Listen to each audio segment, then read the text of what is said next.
bit of time.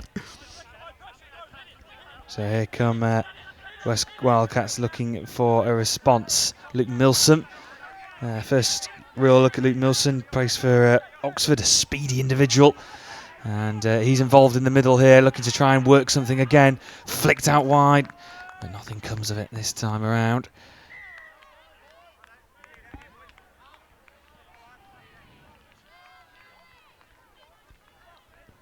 But still an opportunity. Still an opportunity, a fresh set of 6. I know often with these repeat sets of 6, you are hoping that you do score maybe on that repeat set. So Wildcats have got plenty of time. Let's see what they do. Maybe just work the ball a little bit. You can see the pointing going on. That's organising the players where they want to be. Looking to go wide. Oh, just couldn't get there in time. It was George Carew-Jones. Yeah, that was very early in the set as well. I mean, that was only touch 2, touch 3. So they had a bit more time to play with there, really. They kind of forced to play a little bit. The referees will be really hot on that. There's a roll ball there and a slight footwork. He's nudged the ball with his feet, so that's a turnover to the West Wildcats there.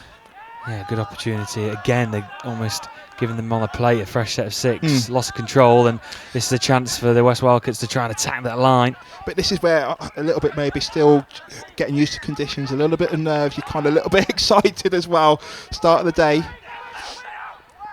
Looking to go wide. That looks.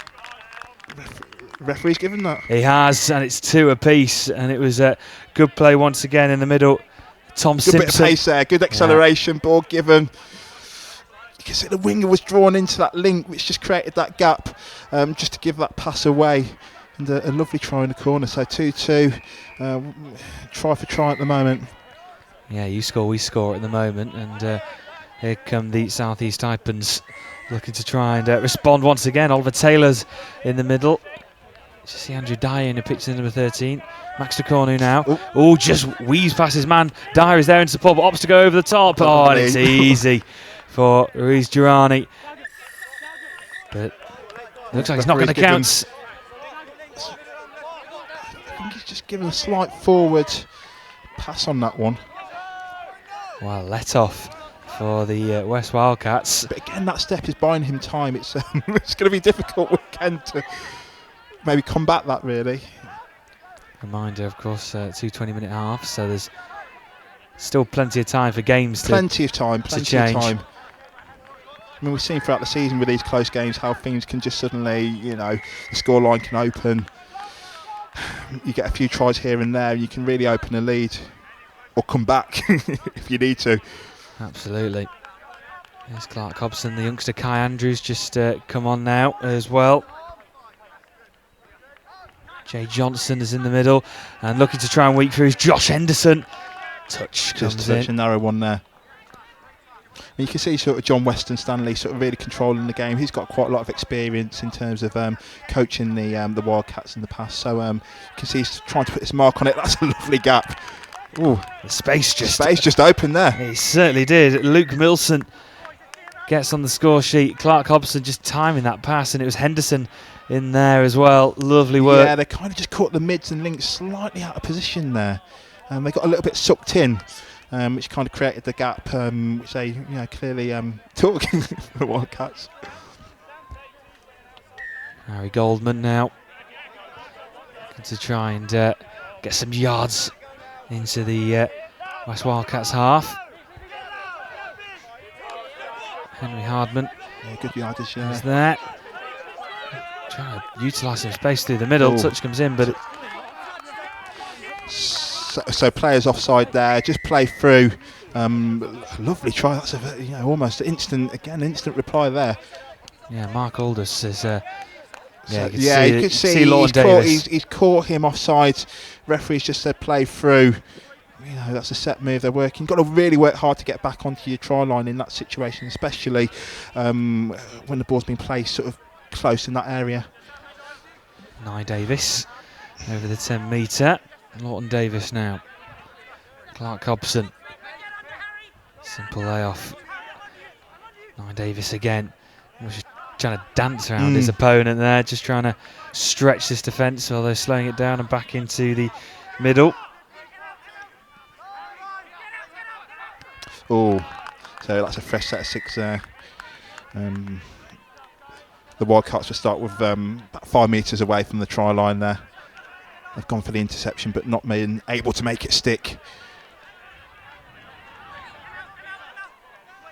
Clark Hobson getting it back, going in early. There. Touch made, yeah. Just to see the referee in the background, just really making sure that the South East Taipans get back on that try line. Yeah, they're certainly onto them straight away. Oh, they're really good defensive work at the moment. We're going to see a pass flung out wide to try and catch them off guard. Here's Lawton Davis. Clark Hobson was there, waiting in the wings. You can still see that they're trying to really work those mids in the middle. See if they can drive through. That's a turnover there. It is, and all 6 touches gone. So turnover now for the South East Taipans, and just under 6.5 minutes remaining of this first half. It's already on touch 3 and they've made it to the halfway line, so they've got a good platform now to launch an attack. Here they come. Shane Scott is in support as well. Ollie Lee. Next to corner, Lee. The corner gets it back. Scott is there. Oh, just tries to intercept it and does. He's made that, yeah. He looked his cap just almost. I thought that was a ball actually. Yeah. He dropped, but it was a cap. And it was really good work. And Wildcats now looking to try and work the way upfield and run a sub move. Fresh legs on now. Henderson. Here he's over the 10 metre. Josh Henderson again, the youngster. Yeah, good step there. Oh, he's made it through. He's danced through, needs a support. Lovely finish. Really nice from the West Wildcats. Henderson involved in that move. Yeah, good acceleration there. He's played a move called the scoop, and he's just managed to get the edge on his defender there and set up a little 2-on-1, and he's made that pass. Lovely pass there, good finish. So 5 minutes remaining. West Wildcats leading by 4 points to 3. And what a opening 15 minutes it's been. It's end to end. 7 tries as well. That's really a good start for both teams. I guess that during the day, really, defence will be the key, really. Maybe which team can defend the best will potentially win. This looks like a try. Just went slightly behind him. But he's given it. Is it? No, sorry. Just last play. That pass behind him just allowed that defence just to cover in. Just couldn't cling on then. It was hold on to the switch. Harry Goldman, a new player from Australia, being playing the trade at New South Wales. Harry Goldman. Oh, no mistake. That's the first time we've seen that actually from the West Wildcats. So good opportunity here for the South East Taipans. Aldous. Yeah, I mean both teams have managed to get out their half quite well, really. So first mistake, but I'm sure they'll work hard now to sort of make amends, rectify that error, I guess. Yeah. Slowing things down, gets the touch from Jay Johnson. These periods just before and after half time can be so crucial. Just if they can get back to level scores, then just a bit of a momentum change. I mean, the Wildcats, there's still 3 minutes 30 to play. Wildcats, if they can really defend really well and really prevent them from scoring, I think they'd take that as a sort of a victory for this sort of phase of play. They'll be desperately trying not to concede here. Getting a foot in the ruck. So it's back to South East Taipans. Another set of 6.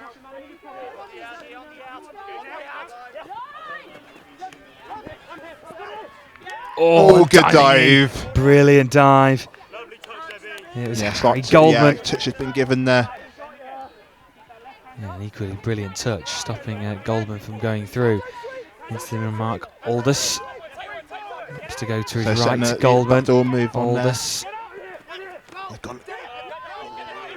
So that offside, he's made it stick. Good play from Luke Milson. Just getting in there. John Strain it was. Let's see. That's a fresh set of 6. I think the Wildcat winger just managed to intercept or grab hold of the ball but couldn't hold on to the catch. There's a lot of defending at the moment. Certainly is. They're having to soak up the pressure. Here's Durrani. And we are back to 4 apiece. And it's that man, Durrani again. So it was a pressure of repeat sets to defend there. There was at least sort of 3 sets they had to defend, and that becomes tough. That's very tough throughout the day. 'Cause you're just giving the opposition more opportunities to score, and try to eventually come. Well, just over a minute and a half remaining of this first, and can the West Wildcats sneak back in front? Tom Lawton-Davis there in the middle, alongside Nicholas Brunton as well. Brunton in the middle, goes to the line, he gets that right hand and stretches it as far as he can. Oh, last play. Looking to fling the ball out wide, it's taken nicely, but good pressure. And it's turned over. And now a chance for the South East Taipans to try and score that last try before the half-time hooter. Yeah, what a momentum. You can see they're going for this. They've just done a 4-man drive right down the middle. What a momentum change this could be for the South East Taipans if they can sneak back in front. Dyer into the middle with Tom Hall, the 2 CSSC guys linking up. Max DeCorner. Dyer is there, but DeCorner goes in himself. Doesn't get the score. Still though, pressure. Dyer. Big effort now to try and keep the South East Taipans out. Out. Yeah, turnover. So only seconds remaining until half-time. We're still locked at 4 apiece. Nothing to separate the 2 sides. Oh, but seconds remaining. Can the South East Taipans get over the line before the break? Hooter will have a go. Hooter's going to go. There is that hooter. So this is the final phase. They just run out of time. So I think both teams will be happy with that start to the their tournament, really start to the game. 4-4 level as we go into half-time. Yeah, 4 apiece then in our opening game of the weekend here in Cambridgeshire. And it's West Wildcats and South East Taipans. They are 4 apiece after the opening 20.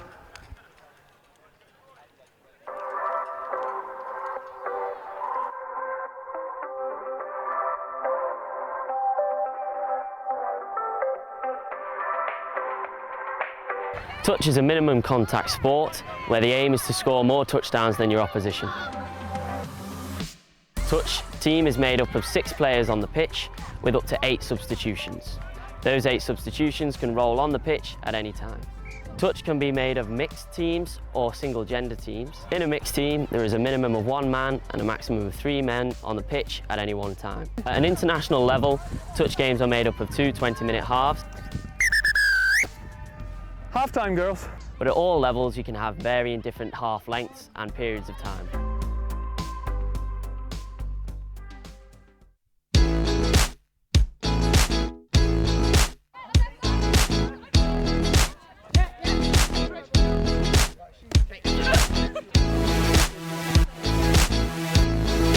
Well, first and foremost is we want to give everybody a game, so we are an inclusive club and we will search out opportunities where everybody who wants to play representative touch for the club can do. So that comes from those down to, I think our youngest player has been 11 this last season, up to, dare I say, Hobbo, I think he's 57 now. And that's what we are about, we're an inclusive club. But within that, we also want to be a club that wants to get better, wants to improve, wants to win things. And for us, trying to grow the top level of our club and getting better and growing our performances is also just as important. No, it's good. Just shows how touch can be played by everyone. Yeah. I think it's a good selling point for the sporters in general. Yeah, because I can learn more from him than other people because he knows what I'm like. It's a facility for all ages to play touch rugby. As you can see with our training that we've got kids from sort of 9 and 10 up to me, who's quite old, over 50.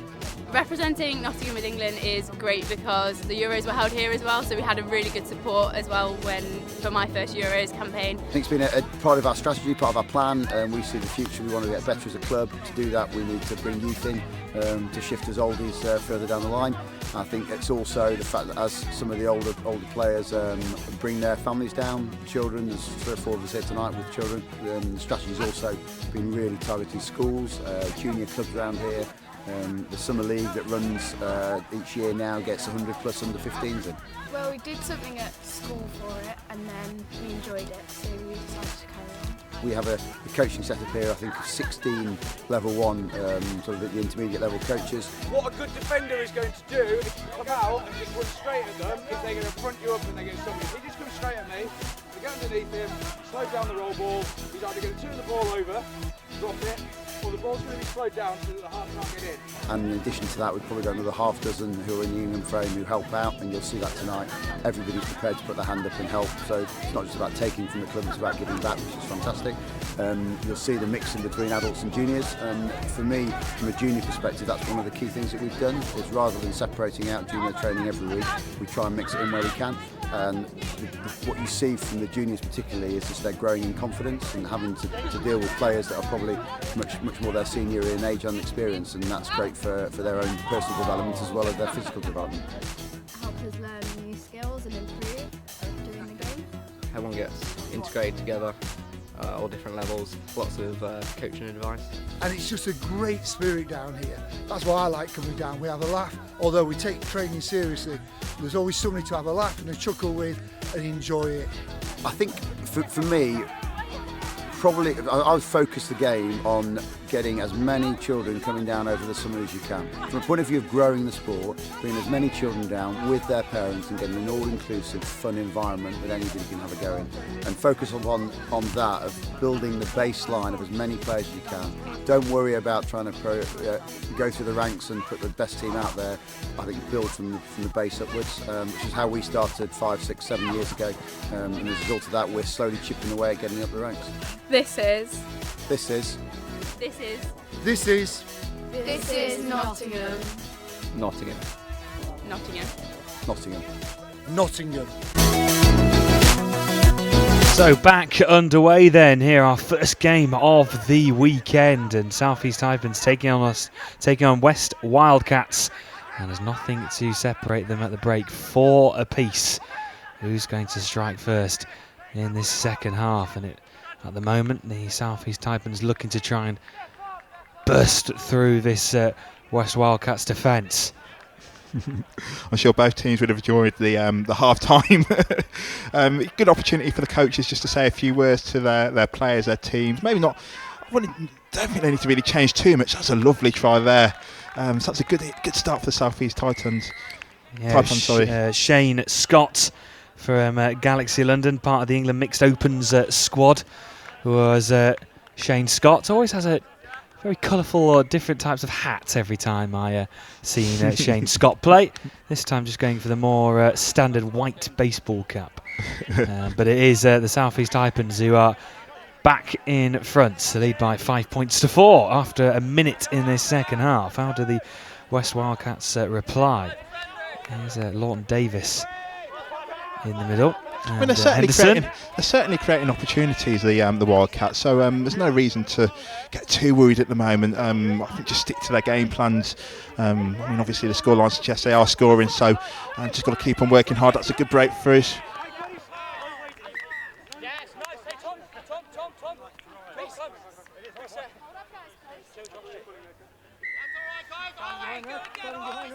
No score this time. No score there, no.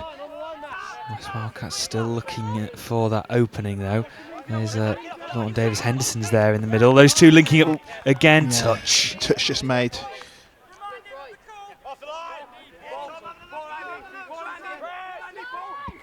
And here they come again. Henderson looking to go out wide. Oh, there's brilliant interception.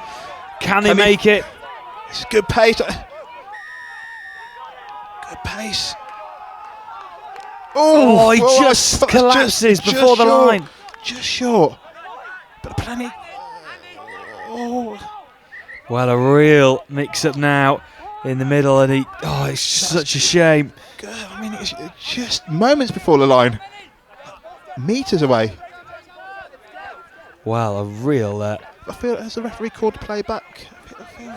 let off for the West Wildcats. Yeah, the referee just looks like he's actually brought it back. I feel that's returned.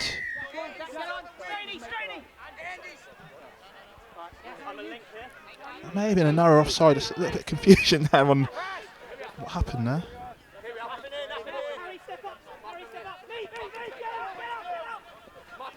Clark Hobson laying it off. From Johnson. Hobson going in again. Touch. Just again. Maybe a little dive in there. Might have been able to score that try. Here's Clark Hobson again. Hobson looking to go himself, trying to lay it off to Johnson. They are really trying to work that sort of right link there.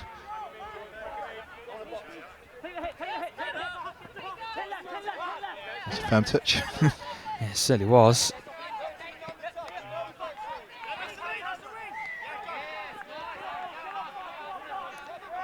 Working it towards halfway. There's Scott.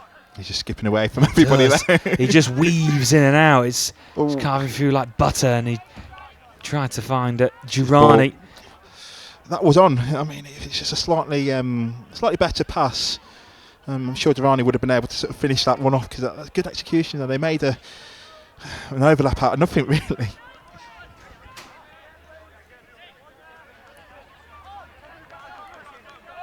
Over the own 10-metre mark.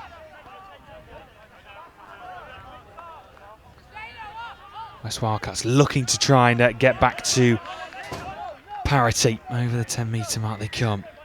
Bit of space to work into actually now. They're just holding back the South East Taipans. And going in over the line.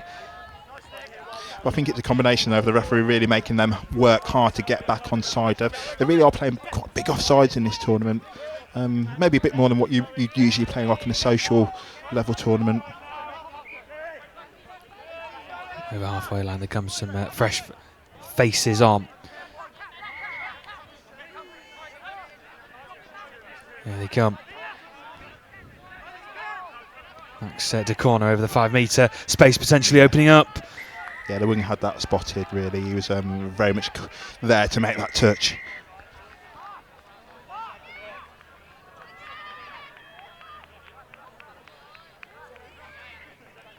Here is Max Tucano into the middle now with Mark Aldous.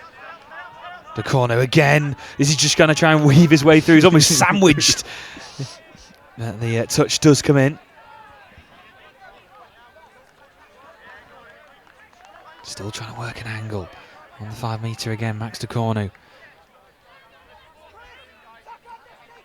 It's incredibly hard to defend these sort of attacks when you've got people with good steps, really working you hard, really moving you, and the referee's been so strict in making sure that you get back on side. Oh, a little dummy there. Just fizzed in behind, wasn't it? He was just facing away from the goal line, and it was always a tough one to take. I mean, it's just amazing with the hand speed as well. He's just able to sort of almost trick you into thinking he's going to pass, but then hold on to the ball and then make that pass. Really good play. Over halfway line they come. Tom Lawton-Davis. Henderson now. Just slips slightly, but gets back up to his feet. Luke Milson's in your picture, looks to try and get the ball out wide. It's interesting actually. I mean, some of these slips, they can actually buy you a bit of time actually, because everyone's so distracted by you slipping over, and you get up and then suddenly waltz past everybody.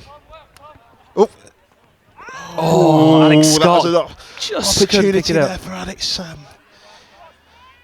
He did the hard part by getting the interception. Over the 10-metre mark, here's Shane Scott on the halfway.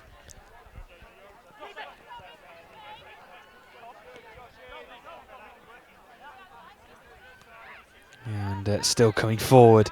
Still opportunities now opening up. Oh, that's open. Oh, has he That's just managed opened to... up. He's weaved through. Harry Goldman. Oh, touch given. That's a really dramatic touch. A good touch there. Would have been right on the ankles. Ollie Lee. Ollie Lee again. Shane Scott is in a picture to the right. Ollie Lee looking to try and weave through a brilliant touch from Lawton Davis. You see those three, the middle and the link just very compact in the middle there. That's something you work on really. They want to force the attacking team to have to score wide and really make that big pass.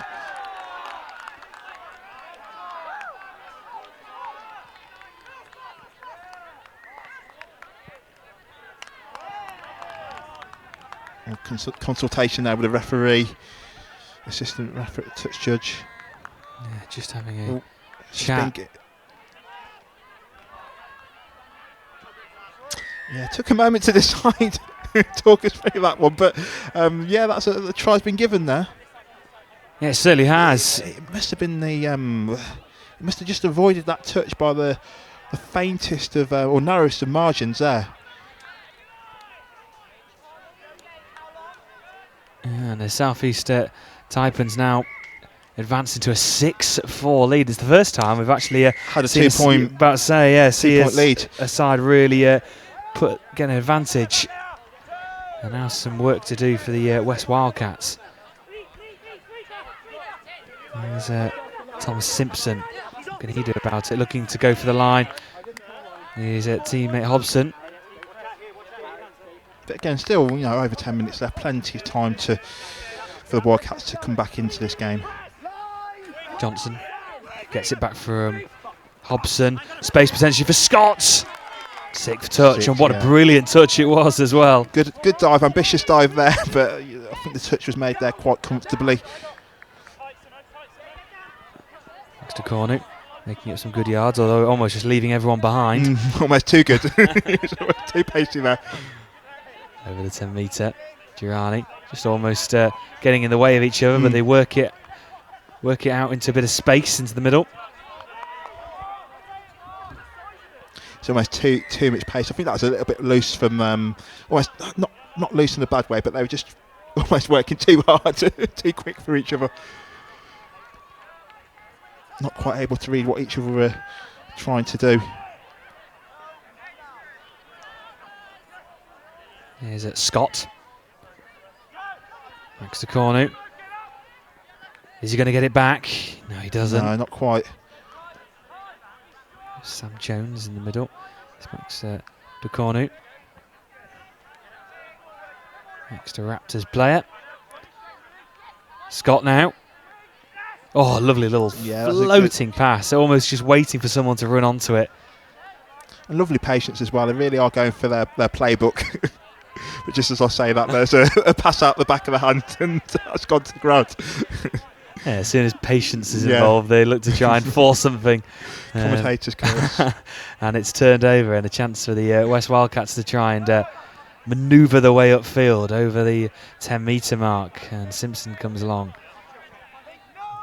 But I've really been impressed with how both teams seem to really be exiting their half quite comfortably, really. No issues. They're giving themselves plenty of sort of touches to play with in the opposition half. But that's a turnover there. Yeah, it'll be really interesting to see how sides set up defensively. They're going to really put the high pressure on and trying to nullify attacks in their opposition's half. It seems like it, yeah. Maybe a bit more prepared to allow teams to get out of their half, but once they're in, do you think that is a fact that it is a 3-day competition and that high intensity pressure highline defence is so energy sapping? It is energy sapping to sort of play with a high intensity push defence. That's difficult to play over sort of 3 days. So maybe you've got to be a bit pragmatic. Maybe allow a team to come out of their half, but work really hard to defend in your own half. Shane Scott looking to just try and sneak through. Can't do on this occasion.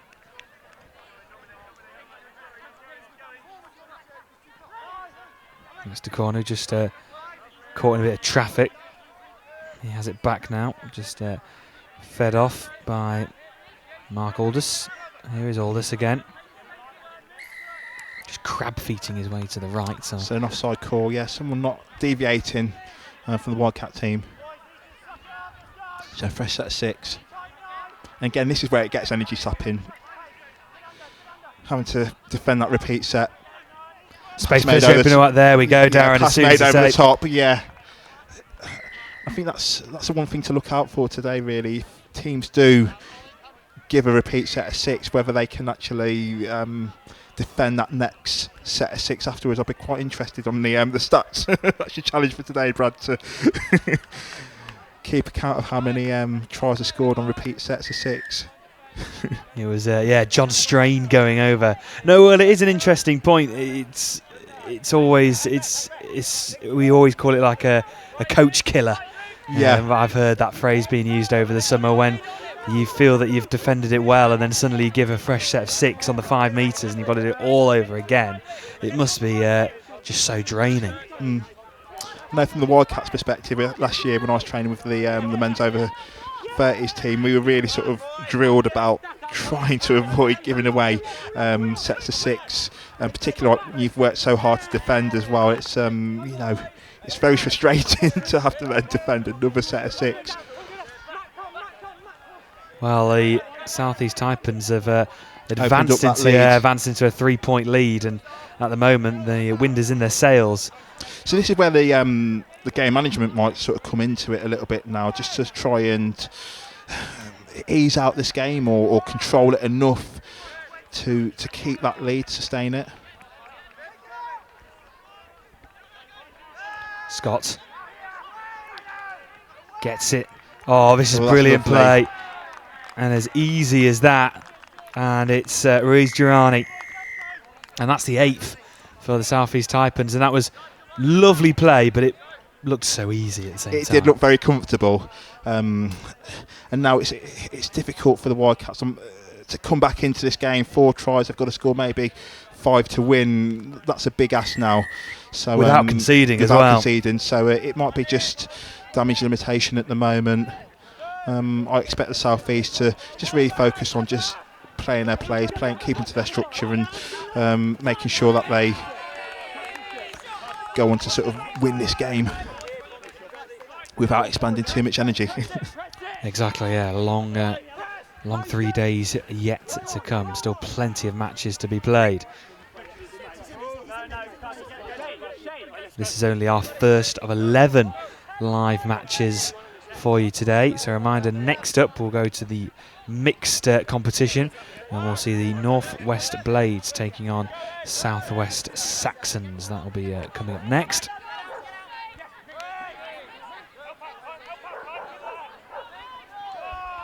So good work again from the South East Taipans, driving through the middle. Nice little hop, skip and a jump, and tries to find Mark Aldous. Again, it's a good opportunity for the Taipans to South East just to not just work on their plays really. With a comfortable lead, you can afford just to maybe just slow it down a little bit, not force anything, just go through your 6s, really just focus on completing each set. Is that something you talk about if if you are into a commanding position, first game of the weekend, and you've maybe a good chance to try out new things? Good chance to try out new things, but I certainly want to be getting the message to not force anything now. You should have enough points or tries in the bag now to comfortably win this game. No, it might seem a little bit arrogant, but you've worked hard to sort of build up that lead, so just enjoy it. Make sure everybody gets a touch of the ball, but really conserve that energy. You can see already they're not forcing anything, they're just really almost eating the clock up.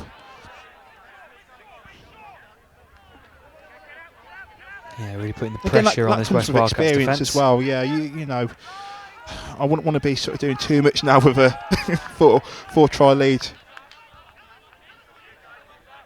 Yeah, a couple of these more experienced players, I think, we're just telling the youngsters just to calm down and let's just see out the clock, and we've got the game in the bag. Let's just try and go through the motions. Yeah, good touch there. There's John Strain. It's the middle, Shane Scott. Yeah, Ollie good call Lee. there. He's just slowing it down. Plenty of time. And And a again, deviation call again for the Wildcats. So that's another fresh set of 6. This is just eating up the clock.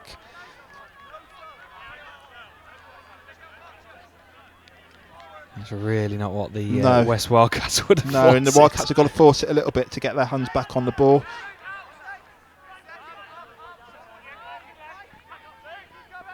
Nice play Yeah, from lovely Scots. play. Lovely play. He was just almost eyeing up that pass, and he just arced his run around. Let's have another look at this again. So one dummy there, little skip step. That's difficult to defend. Very bouncy player as well. You can see that they've got a lot of players who are very sort of good on their feet, very good agility. So just under 2 minutes remaining, and it is South East Taipans who are well on their way to victory in the opening game this morning. I do feel both teams have played really, really well. It's been a good game to watch. I know South East have sort of gone ahead in that last sort of 10-minute period. They really maybe made that experience count.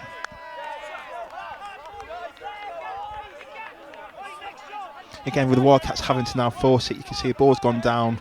South East just setting up another play. They're not even really taking it too fast. Just focusing on their set completion.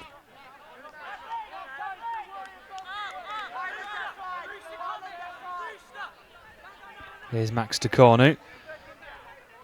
Into the middle now. Space potentially opening up, although slowing things down. Under a minute to go. Henry Hardman linking up with Tom Hall in the middle. Good step. Max Tacornu. Durrani just eating up the time. This Yeah, is really good passing. This is just eating up the time. So here you go. You've got 35 seconds. Now go and score a try. It's very much.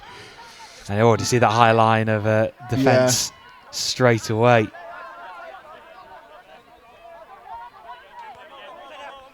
Over the halfway line they come. Seconds remaining then. Ball There we down. go. That will probably be the final finish it, yeah. attack for the West Wildcats. And there goes the hooter. There goes the touch. And that is full time in our opening game of the weekend here in Cambridgeshire for the Touch Nationals Juniors and Opens. And it is the men's this morning, and it is a win for the South East Taipans by 9 points to 4 over the West Wildcats. So our next game then coming up for you will come from the mixed competition. It will see the Northwest Blades taking on the Southwest Saxons. Don't go anywhere.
So welcome back to our live coverage here in Cambridgeshire, the Touch Nationals Juniors and Opens, and we have our second game of the day from the mixed competitions, the North West Blades taking on the South West Saxons. And I'm delighted to say, joining myself, Bradley Hope, I've got Jason Logan, the men's Open and Taipan coach. Jason, how are you doing this morning? Yeah, good, thanks. Good. We just had a victory in the first morning, so it's all good. Very early start, though. Absolutely, yeah. It's a long weekend, isn't it? 3 days of competitions. I think we just had a score. We did, and what a start in the opening minutes. Almost couldn't even catch our breath. Southwest Saxons going in over the line, and they lead by a score to 0. But how was your team feeling? How are yourself, and how was the team feeling ahead of this weekend? Obviously it's been a long season already, so it's just getting everyone sort of motivated to do this. But I think after that first match, everyone's really keen and pumped, and it was a bit tight to start off with, but we got through, won by about 3 or 4 in the end, so it was a good victory for us. Yeah, it was very close in the first half. It was almost a case of sort of you score, we score, wasn't it, in that first... a bit of tennis. 20. Yes, yeah. What did you say to the guys at half-time then, just to really get them over the line then? It was just more of a completion rate. We only had completed about 50% of our attack in rucking as well, so the second half we completed 90%, so that was probably the big difference in the end anyway. We knew we had the ball skills and a bit of fitness as well, so yeah, it was a good way to finish. And the North West Blades looking to respond straight away, and it looks like they have. It's a lovely run, amazing in and out.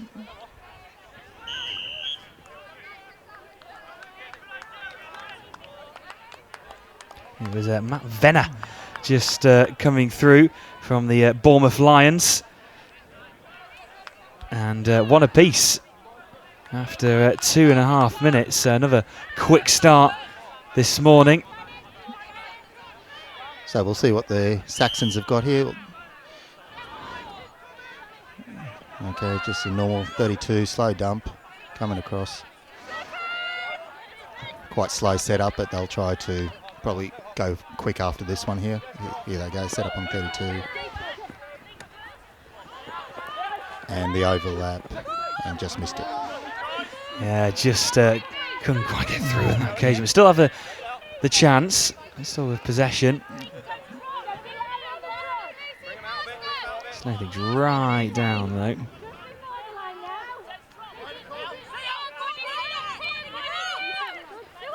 And they try and work something here. There's some space. Yeah. Stretching out the defence. Oh, just couldn't take it. No. I think if that ball gets off the deck a little bit quicker, they've probably got a bit of advantage. They look like they've got a bit more pace than the northern guys at the moment. So we'll see if they can fix that up.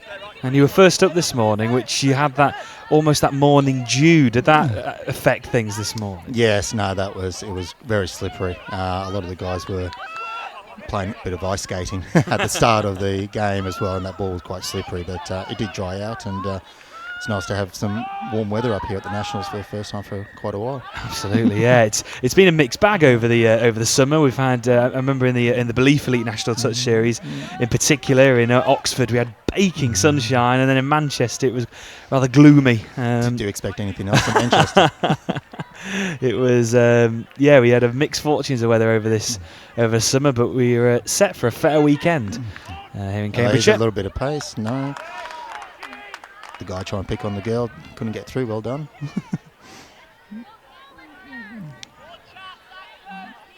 Quinn Clark in the middle alongside Toby Williams. I think he's made the touch there. Yeah, just in the nick of time. No celebration, so obviously. And they come rushing up in the defence. Here comes a sweeper. No, drop ball. Oh, penalty. Must have been offside. Yeah. Too eager to make the touch. Yeah. Just a rush of blood, and always important to try and utilise these fresh set when you're on the 5 metre. Yeah, no, definitely got to take advantage of it. There's Emma Cole. Oh, okay. Is it difficult in terms of obviously you obviously players from different clubs all coming together? How long does it sort of feel to take for those sides for your side and other sides to really bed in? Yeah, I think it's probably a bit easier for us, the Taipans, and also probably Sharks as well, because we all know each other. We all know how each other plays, and we all play each other every week anyway, back in London anyway. So it's quite good in there. Obviously, it's just when we have probably a couple of guys from Canterbury come in and just fit in with that as well. But they've really made the effort to participate and be involved in this. I know the Sharks probably got some guys from Guildford Way as well. So they've made the effort to come to training, and we've got a couple of young guys in our team who've done really well as well today. We're probably in a better situation than some of the other regions, just because of locality, and we can get together a lot more than other teams. Was that something you were looking for as a coach, to have that blend of experience with that youth as well? Was that something you tried to work for this weekend? Yeah, I think it's one thing that when I got sort of asked to do the job, I do want some sort of youth in the team, just to give some experience to. Oh, that's a nice hole. Utilised that well, didn't they? Yeah, they did. I think that link defender was just flat-footed and just came in on that angle. Yeah, didn't expect that hole. The passer was quite happy. Obviously trying to get the assist up. Yeah, Northwest Blades then advancing to a 2-1 lead after being 1 down inside the opening minute. It's how these games sometimes go. Going back to the original point about the mixture of youth and youth and no, it's quite good. I mean, we've got one guy that just played in the under-18 Europeans, coming successful there, and he did really well today. And then we've got another 17-year-old who's, I think that's just touch there. Yep, good touch by the winger. He's done quite well, and we've got a couple of sort of guys that are sort of trying to breach into that level of England representative. That's a good play.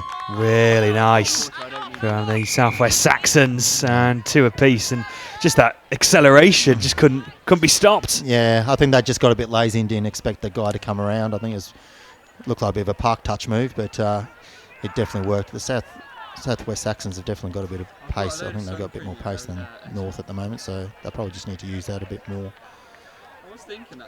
and get the advantage over some of the Northwest guys who are probably not as light on their feet as the others. Yeah, but back to the other point, the youth.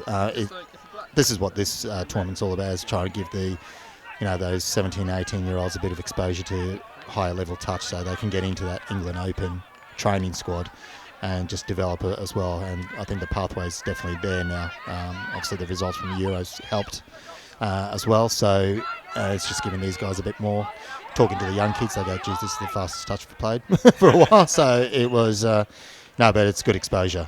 They'll face some faster touch later on in the tournament, but we'll see how we go. But it's quite good for them. And like I said, I've got a couple other guys who are trying to knock on that door, and a couple other guys who are sort of around that 30 age mark that just want to sort of cement themselves in that 30 squad moving forward as well. I think that was a penalty. Yep, offside again. Looks like a great opportunity again for the Northwest Blades here on the 5 metre. That's a couple of times we've seen the Saxons giving away good golden opportunities. Can they utilise it? Yes. Yeah, I would award that. Yeah, the defender didn't come off his line, so they'll award that straight away. So I think the Saxons just got to know that number 5 from Northwest looks like he's going to run quickies all day. Yeah. So hopefully they can defend that. You see the separation between the 2 mids. It's just too much there. Yeah, Ben Grinter for the Chester Cheetahs. He represents.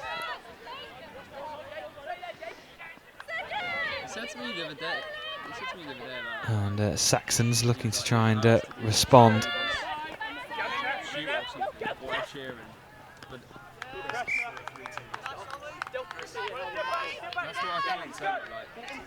To Blades.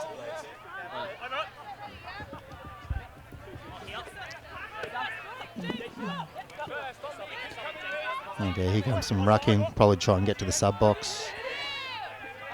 Is that going to be an important element, especially this weekend when there's so many games? It's a long weekend, and really trying to rotate the players on the field. Yeah, obviously rucking's pretty much the main part of the game. If we can get that right and get our subbing patterns right, it will help a lot. Oh, just missed it. Good opportunity again. It was a belt from on this near side. Yeah. I have to admit the Blades rucking is probably better than the Saxons at the moment, so that's why they're probably getting up there and getting those opportunities. So they're finishing on that 5 metre line all the time. So you see there's a bit slow, and they'll probably, see that's 3 touches. They're not even near halfway yet, so they're not going to get much of a chance. I see the Saxons have got the old fella Mark Knight playing for them, so he's about 50, or maybe 40. 40. 40. Sorry, Mark. Yeah, if Mark listens to this later on tonight, if he does so. Yeah, Mark Knight, he's of course represents the bareback riders. Yeah.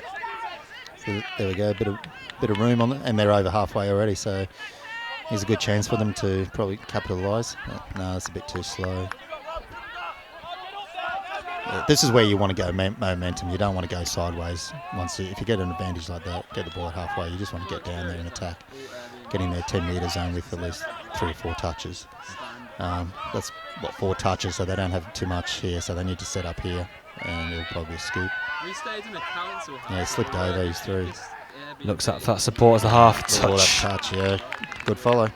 Certainly was. It was Toby Williams just coming in just to get that touch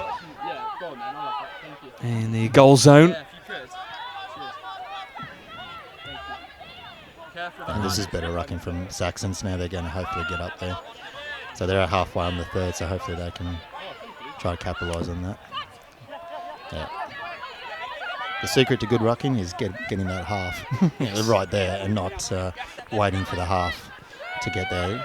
You just can lose the momentum quite quickly, and that's probably helped Manchester, not Manchester, Northwest, I should say. Obviously just defend that quite easily, so they're not getting up near that 5 metre line. So it gives them a bit of a head start anyway.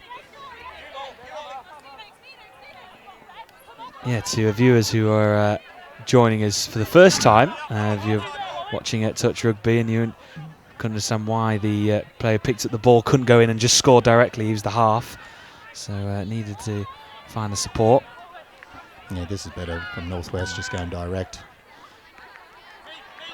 Yeah, they've almost just seen what Saxons did just moments ago and trying to... Here they go, there's a link hole pass. Oh, good defence. I think Northwest are definitely creating more opportunities because they're getting down there on that, between that 5-7 metre zone at the moment. So that's a good touch. Yeah, they just can't get the momentum on the rucking. That's the biggest difference at the moment. Yeah, that's a big push. Jeez. You won't be getting a date after this. Yeah, Dylan Fletcher, number 3 for the Blades. Yeah. Well, there's an easy 15 metres for Northwest, so they should get close to another attacking set, hopefully. Yeah, just the last 5 minutes, the Northwest Blades have really got themselves into good scoring opportunities compared to the Saxons. Yeah, only sending one person up, the Saxons, it's not going to help, but didn't really use the ball properly. They're a bit packed in there at the moment, so I don't know if that's their tactic or they're tired already. And here he goes, number 5. What's number 5's name for Northwest again? They'll probably set up for a quickie here.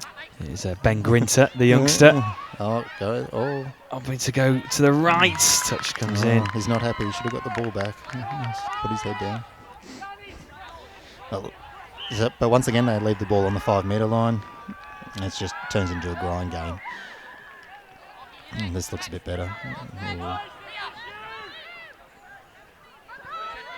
Now there we go. Nice. Oh, the experience. You can tell, can't you? You certainly can. He just put his head down and went forward. There we go. Oh, look at this. The first time we've seen it in a while from the Saxons. Oh, there we go. That's a good tactic. Scoop from halfway next time. That's what you want. Well, they've hardly had a sniff, really, in the last 5 minutes. And all of a sudden, Samuel Ratchford. Sorry, not Samuel Ratchford. I apologise. Henry Burton going through. Maybe that should be their tactic. Just set up just over halfway and just scoop.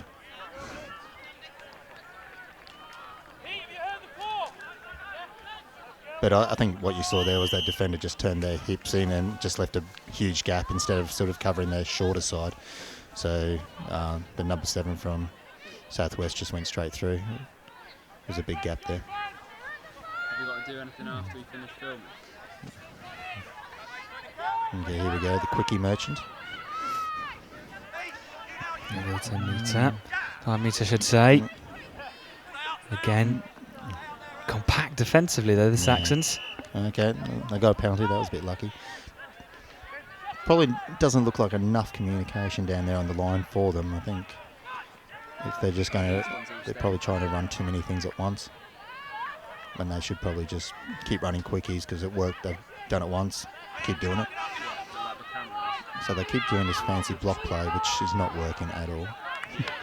Yeah, just keep it nice and simple. They don't need to keep it complicated at this level. They probably saw the move on YouTube and trying it. Yeah, looking to try and almost just replicate it. And here come the Seared Blades, 3.5 remaining. Oh, they got another penalty. Really need to start using these. Yeah. I think there's a big secret there. It just looks like Southwest aren't communicating who's going to make the touch. So it does help. So whoever makes that touch, it just allows the other guys to get back a bit quicker. So that guy should be yelling. Those guys are just too slow getting back. So you can see the difference here. So if we see one person try and make the touch, that's a little bit better. So they're up there now. It's a concept called pre-touch, post-touch there. Now he's in. I'd award that. Looks like the referee is going to do so, and the Northwest Blades now push into a 4-3 lead. So I think that's 2 or 3 scores on the quickies, so I don't think they need to do the fancy YouTube play anymore. Probably just keep it nice and simple. It doesn't look like Southwest can cover their short side too well. So I think if I was the coach of Northwest, I'd just keep that level. And just have the right quickie players on there at that particular time. But here goes Southwest with a bit of momentum. Yeah, already worked themselves into a good position. Here's that experienced man, Mark Knights, in the middle.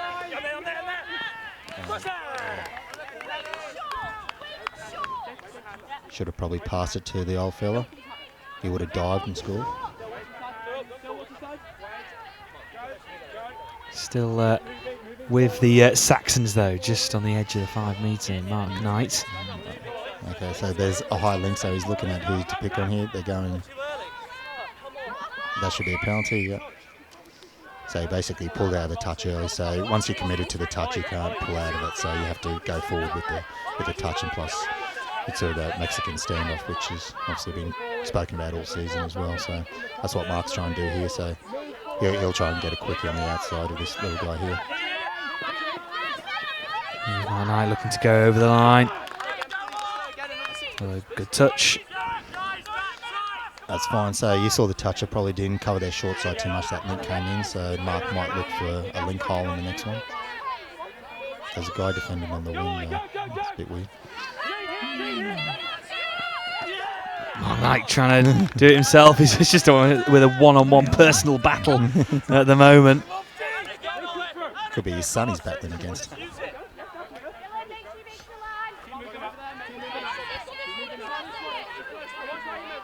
Okay, here they go. They'll try and do a quickie on the link here.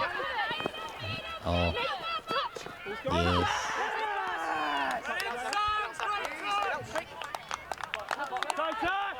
But again, the Blades at the moment defending well. Yeah.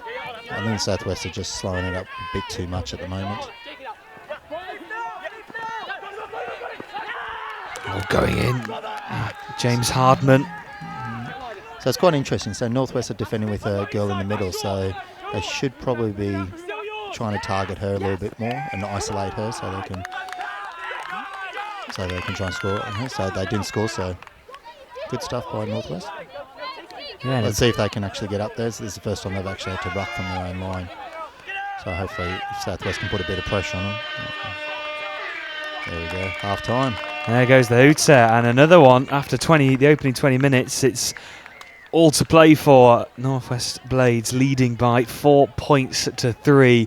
Still very much in the balance between these two sides. So we'll be back for the second half of this mixed competition here at the Touch Nationals in St Ives, Cambridgeshire. It's North West Blades who lead by 4 points to 3 over the South West Saxons.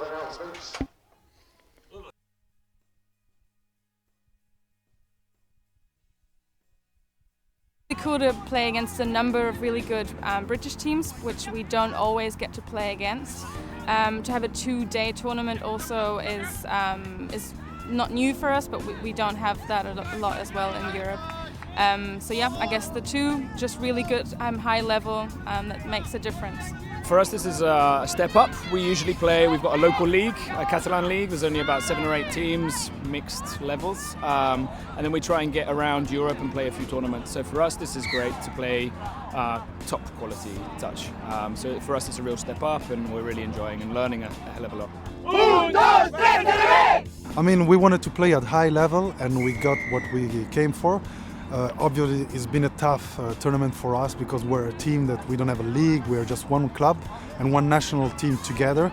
But it's been great. It's been very high and complicated, but we're hoping to finish this tournament with positives, and it's definitely the case. We've got, 7 players, I think, between the ages of 15 and 22, with the majority of them never playing at this level before, only playing touch in our local league. So they had a big step up and a big learning curve, and I definitely feel like they're better players no matter what happened yesterday, playing in today's game. So that's what we came in for, was more experience, more exposure, and the guys are getting it and adapting well. For us it's a very, very good and interesting experience because in our team there is a mix of level and it's very fun for us to play in the European Championship. It's a way to discover other countries and to learn about the other countries and to play a mixed level. The weekend's been challenging. It's the first time Source and any Guernsey team has come to a competition like this, especially some new players for us, coming up against some big hard competition such as the Cambridge team and so on. So it's been a challenge, but it's been great. We had a nice mix of some that haven't yet had a chance to play at this level versus others that are well equipped and experienced in it. So having the two together and playing in this has been brilliant. It's a lot quicker, and I think the newer players is seeing how quick touch can be played at, so the ball scalability, playing around and also utilising the players on the pitch has been perfect. It was amazing, it was exactly what we wanted. We got to come over and compete against the best teams in Europe. We planned for quite a while for this tournament, so yeah, like I wish there was more of these tournaments. I wish they were on every few weeks, but yeah, it was great. It was great. A great weekend, two tough days of touch. I think 10 or 11 games between us. Hardest combinations of touch we played today was all fantastic touch, and you could tell from the championship there were loads of strong teams. I think 2 or 3 teams lost 2 or 3 games and might have still been in the final. We're a bit of a revolving door, so you never really know, and that's why sometimes we're quite good, sometimes we're a bit average. But the standard of touch in the UK is definitely rising. It's gotten a lot better. We do have, I think, 3 or 4 standard English guys playing the national side as well, so that does help for a bit of stability. 18 teams, very, very tough, obviously. Teams from all over Europe. It was a great tournament, lots of good games, and we'll definitely be back next year.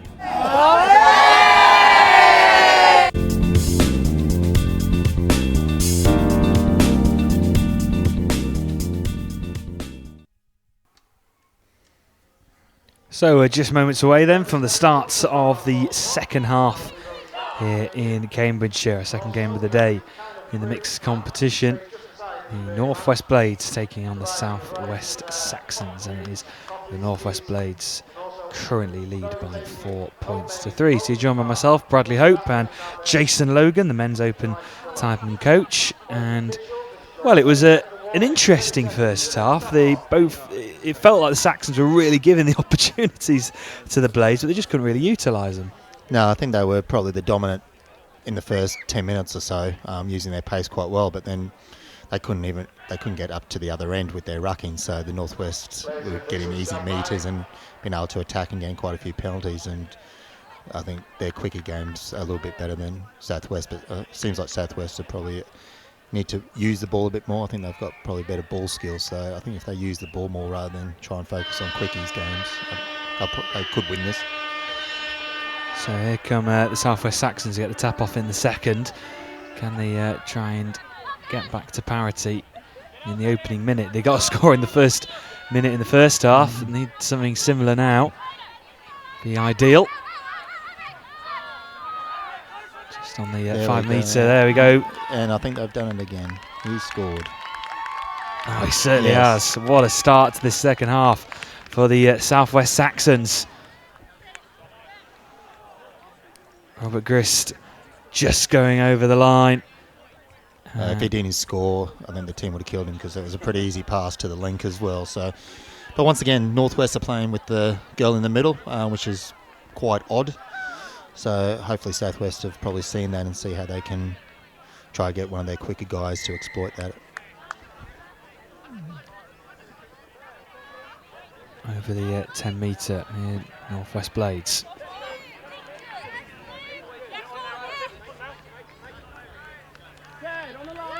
Can they respond? Their first attack of the second half, just waiting for a few bodies. Yeah. No, that's good. That's better defence by Southwest. They're not rushing up like they were before. Yeah, a bit more patient in defence, although there's still gaps opening up. Yeah, the Southwest link, she just came shutting in. It's probably a policy that they've been told to play, but didn't really need to because Mark actually probably had him anyway. Mark actually did tell them to get out and don't make the touch. But anyway, 1-1, good. Bit of tennis. Yeah, Samantha Kiernan just going over the line then.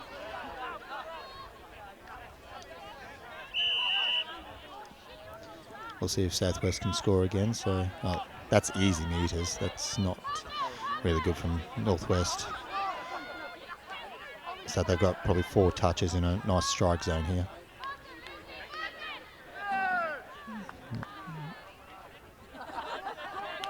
Oh, no, I think they'll just play that again. It's one of those where probably hands get tangled up and just play on, get over it.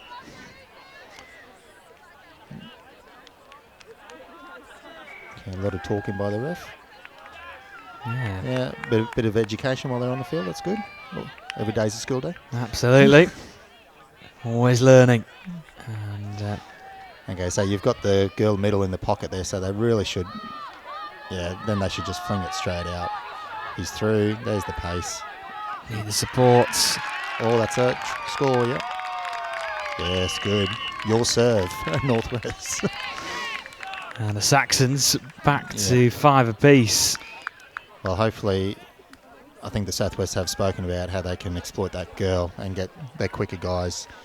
Unfortunately, it is mixed, so you do have to look at where you can score the most goals. So if they are playing that girl in the middle, that's the better way to exploit it. Use their pace.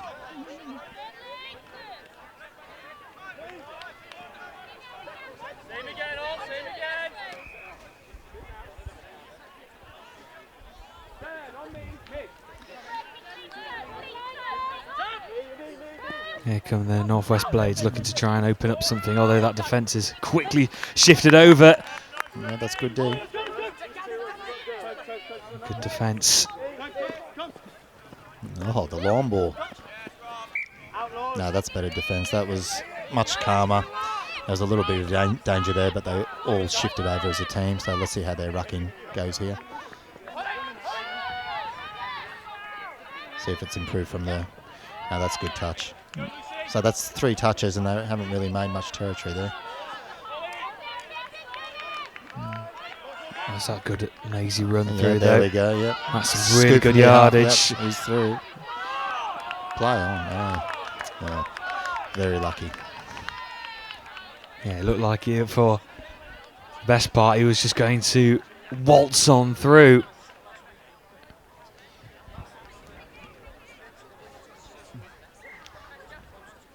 So we'll see how Northwest ruck this out as well. Oh, there's a pressure pass. Lucky for them. So they've got up to third, about halfway on the third, which is pretty much what you want to do. But you want to make sure there's a half there so they can get momentum. I think that's just what's lacking there at the moment. There's probably no communication in terms of who should be half. They just want to get on there and run without actually thinking how to get the momentum forward. Here we go, he's offside. That's in. She's, oh. drop the World Cup. Oh no, it's not the World Cup. That's right.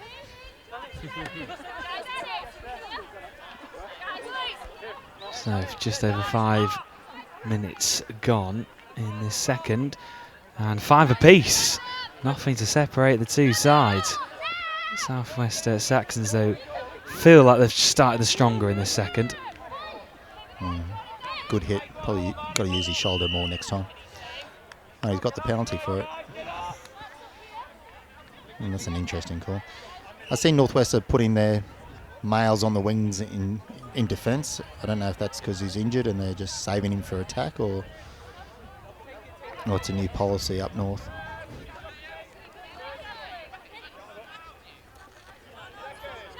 Okay, he's a quickie guy again, so we'll see if we... Oh, look, they're up much quicker there. That's good. Oh, the old fella, Mark. He knows what he's doing. Yeah, using all of his experience. Here we go, here's the quickie. No, why is she running with it? Now, if you send it up for quickies, it's just straight off the deck. She's picking up, and that's just allowing the defence just to settle down again, and I'll pick that off. That's the big difference between executing a good quickie at this level and not. Oh, a mistake. See if they can capitalise here, Northwest. Yeah, they've been given plenty of opportunities, especially in the first half. Can they try and use it in the second? Peter Bowyer in the middle. Oh, the late run. Yeah, just too close. That's easy. Yeah.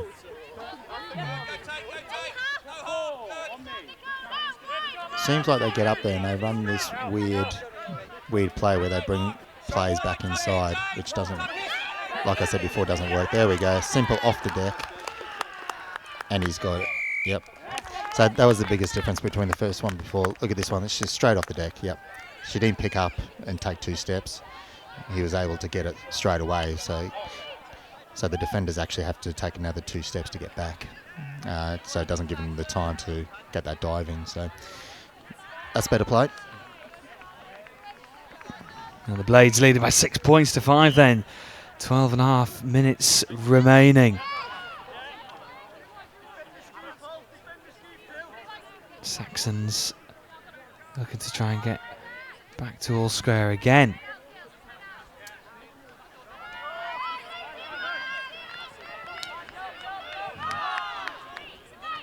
Just trying to run a play there called ML, just sort of slipped over. We'll see what they're doing here. So what they should be doing is dumping on this boy mid here and trying to exploit that girl for pace. But they've come too far out again now. Just put it back in, get back inside, yeah. So there's a huge gap between that link and the mid there at the moment. That's where they should be trying to get in between.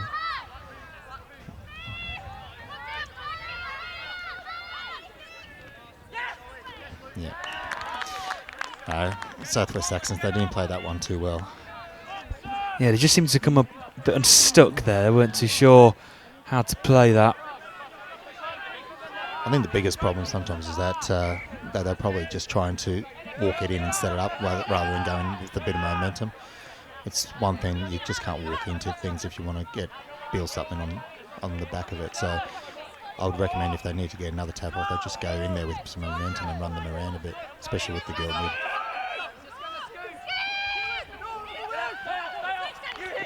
Bit of space to utilise here for Northwest Blades, looking to try and drive through, but defence stops that one. See how their rucking goes here, because they turned it over last time. Oh, there he is. Yeah, doesn't get the ball down, just loses momentum. He's third touch. They're just getting over halfway now, so that's going to be off the mark. Yes. Good call, ref. Well done.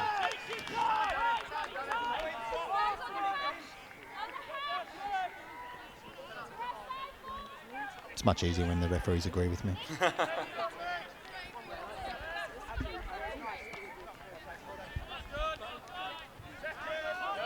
So a little bit of momentum here.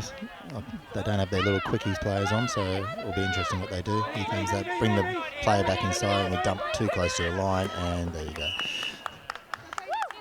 Oh. don't know how they could have been offside by that. They only had to go back 1 metre. So.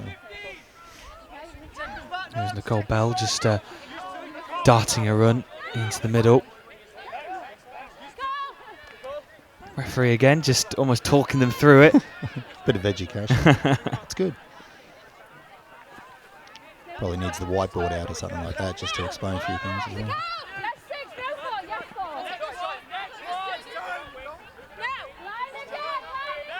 Yeah, here we go. It's just we're just throwing the ball around. I don't know what they're trying to do here.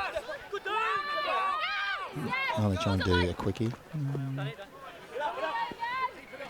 So this would probably be the time as a coach I'd probably get my 2 better quickie players out because that's been working for them. Hampson was just sandwiched in between there. Yeah. That is not a hard touch.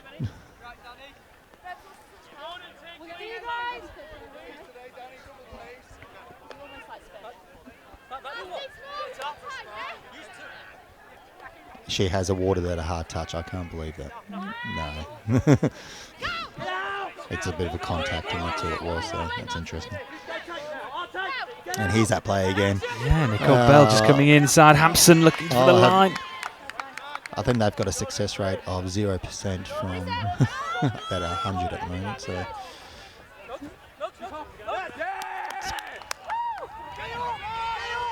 it's going about as well as the English cricket team yesterday, I think.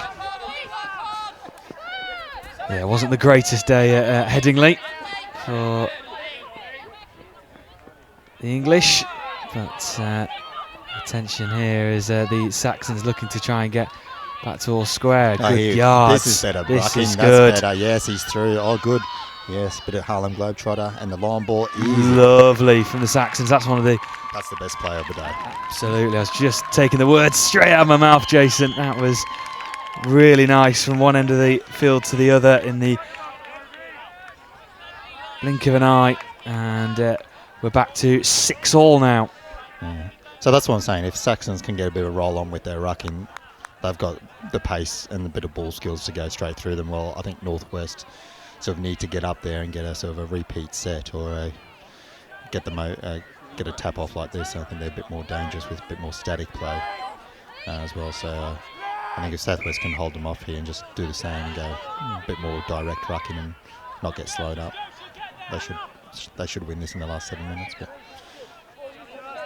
I've been proven wrong many times, so we'll see.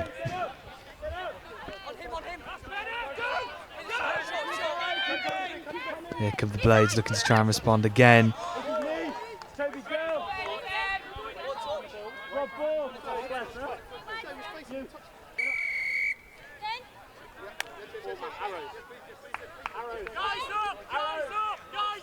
Oh, off the mark, I think it was. Bit of a schoolboy error. Here we go. No, they've got a bit of momentum here. Get a half quicker to there. Oh, nice little step. Yeah, lovely skip away. Look. And that's a penalty, yep. So that was much better. Two rucks and they're up in just near their attacking zone. So they probably just need to use this number 13, especially with that girl mid here.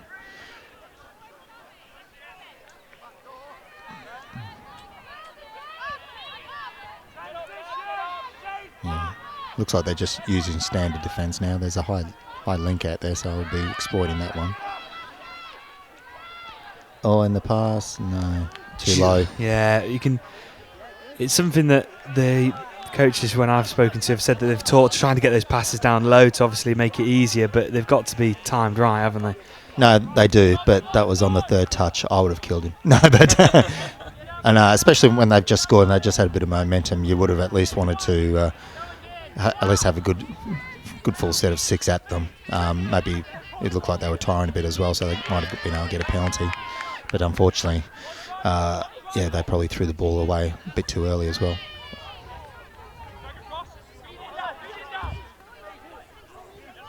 Halfway. And here we go, a bit of momentum. We'll see what they can do. Yeah, good yards made up, really pushing good. This Saxons defence he's back. Through. Mark's got him. Oh, why did he switch? The old rugby union habits there of just switching for the sake of it. Yeah, Dylan Fletcher it was bursting through.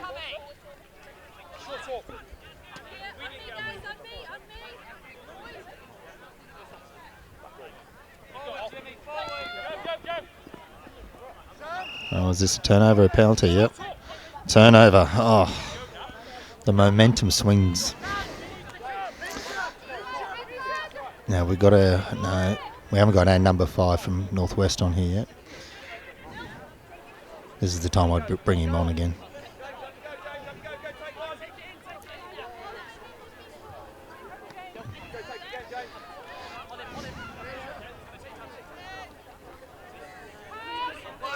So I think what they're trying to do is set up for an ML here. Yep, here we go, the short runner. And scores, yes. That's much better. Yeah, they worked that really nicely this time around with the Northwest Blades. Yeah, they made the touch on the right person, then Mark was in 2 minds, had to come in to make the shot. And the other defender was too far away to be effective. So, yeah, that's better play. They scrapped the YouTube move, which was great.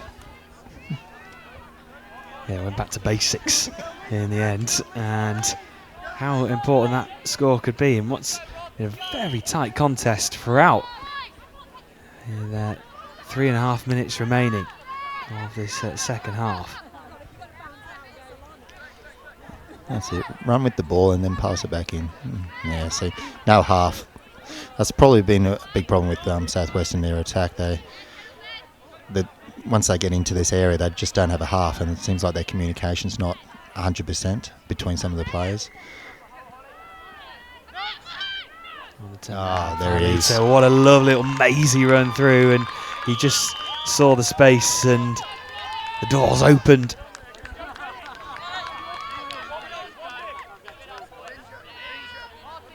Grist again for the Saxons. Yeah, he's probably their player that can actually do something from nothing as well. So he seems to have a bit of a step. He's got a decent ball on him as well. So he's got a bit of talent there.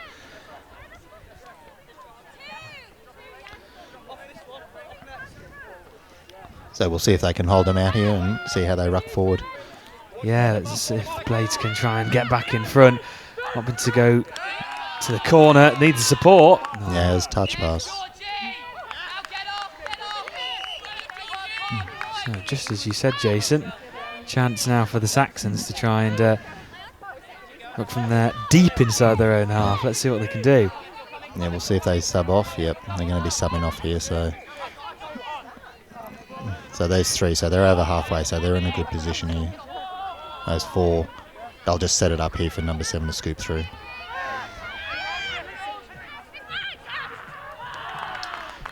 Didn't eat his Weetabix this morning, not enough energy in his pass. Well, if you're running out of energy, it's early on in the weekend. Yeah. Might need a fair few more Weetabix. He's going to have a long weekend if he's struggling now. Oh, drop ball, here we go. Really good opportunity now for the Southwest Saxons. This is where they probably just take 2 to settle down and just work out what they're going to do. As a coach, you probably want your best attackers on at this stage, but it doesn't look like they've done much subbing here. So I'll get our friend number 13, Robert Grist, on at this moment.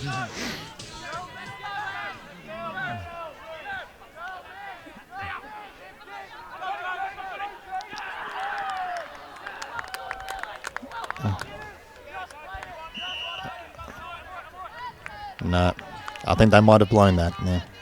And then that was their last chance. So that was third touch. So they tried to score on the third touch. They could have probably used all 6 touches and either killed the game or scored to potentially win it. So they'll just have to hold it out here. Well, can the Blades go up the other end and get the score? They've a lot of work to do and a big touch.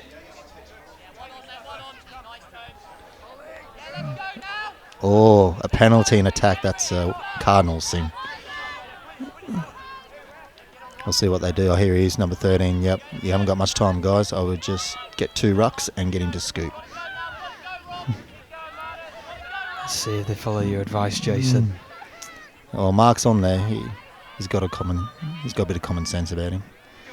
Oh no, they're going to be running a sweeper. There is the hooter. Are they going to... Oh, he's through. He's through. Oh, this is exciting. Needs a support. Has he got it? Has he got it? Doesn't look like it.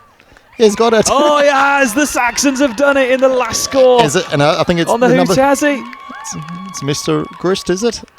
Oh, it is. I think I'd go to the video ref on that one. Well, at the death, what drama in a game that just kept on swinging in roundabouts. It was you score, we score, right to the bitter death. And it is the Southwest Saxons who get the win. And the last play of the game. Well, what a fantastic match that was, Jason.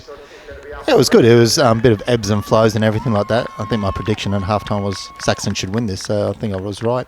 But they did leave it to the last minute. But yeah, it was good. It was two sort of contrasting styles as well, so it'll be interesting to see how these teams go a little bit further in the tournament. But I'll talk to my Southeast counterparts and tell them to watch out for the YouTube move from Northwest. Well, Jason, thank you very much for joining us in the commentary box. And we'll now move on to our third game of the day, which will be in the mixed 18s, which will see the West Wildcats taking on the Northwest Blades. That'll be coming up next.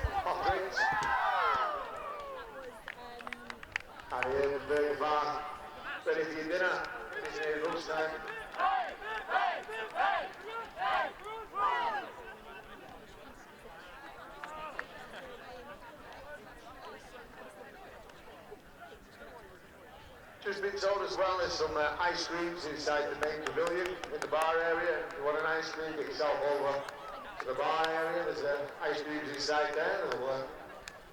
It is a great day for an ice cream.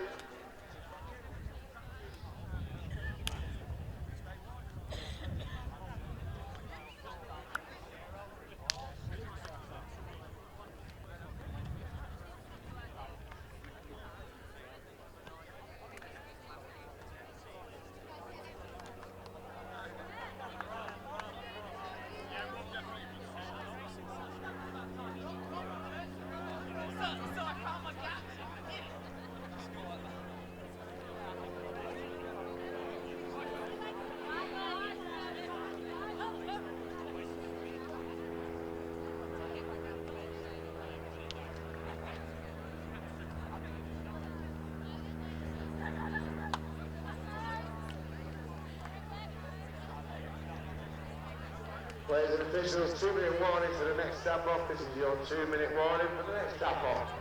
Please make sure you have the pitches ready to play. Player refs, looks like we've got Midland Tigers, 1 player ref for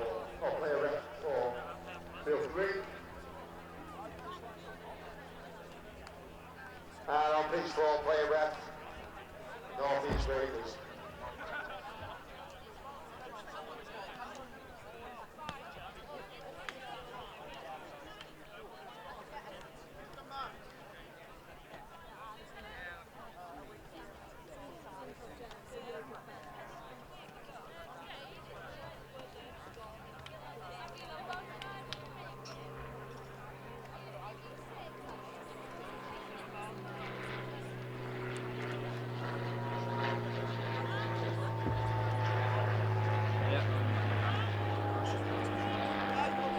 Players and officials, this is your 1-minute warning.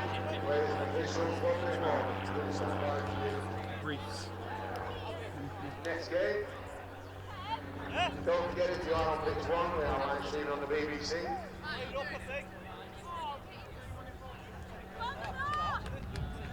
And if you are in a soapbox, including coaches, you do need to wear trainers or closed shoes, no flip-flops or sandals.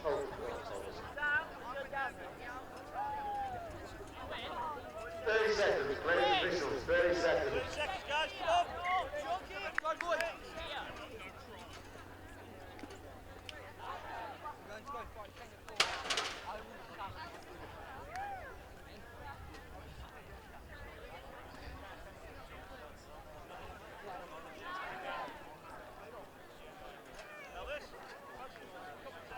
Players and officials, stand by.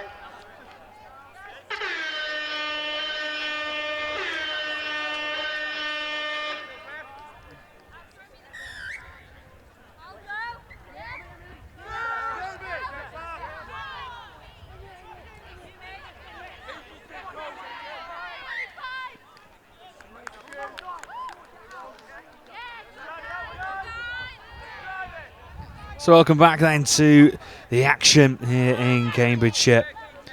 The Touch Nationals Juniors and Opens. And move to the mixed 18s. And we see the North West Blades taking on the West Wildcats. We saw the West Wildcats in action first up this morning.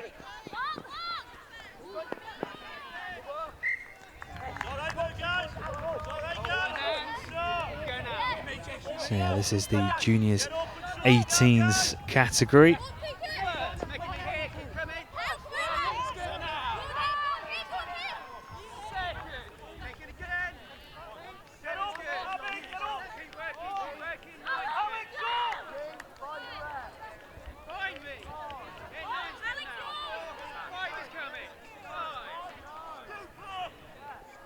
Now the Western Wildcats looking to try and get off to the perfect start. Still scoreless after the opening minute and a half.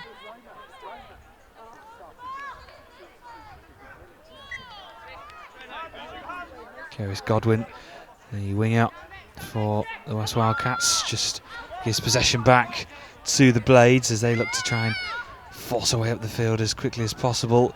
This is the competition where we'll see so much energy and intensity. Obviously, both very youthful sides, and a chance now to try and get through.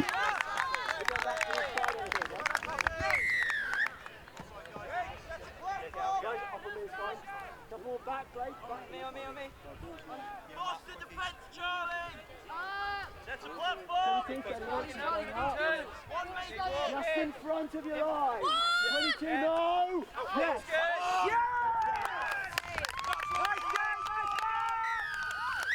Well played, Lucy! Come on, guys! You got it, Bruce.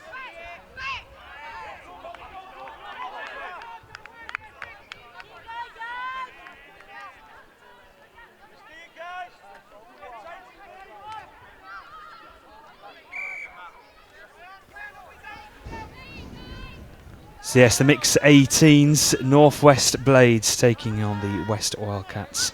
With 3 minutes gone, still remains scoreless. And I'm delighted to say for this one, I'm joined by Matt Venner from the Southwest Saxons. Matt, a very good morning.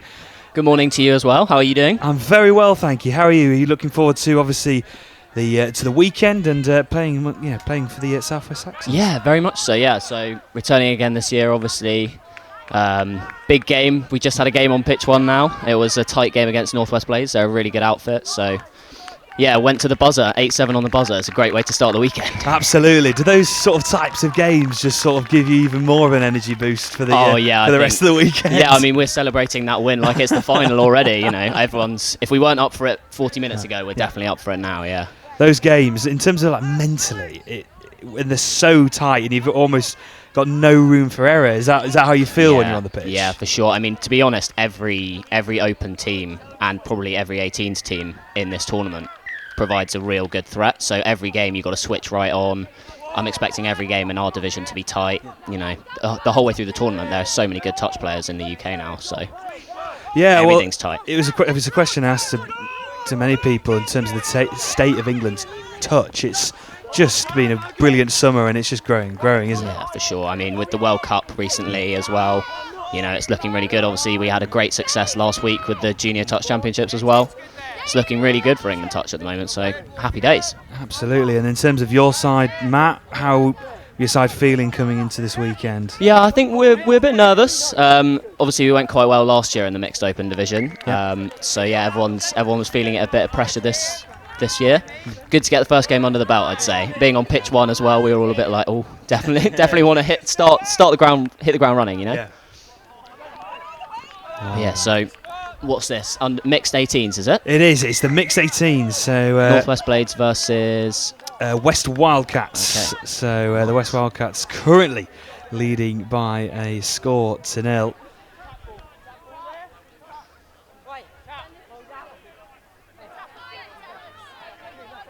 And it is the Northwest Blades looking to try and get back to parity inside the opening 5 minutes.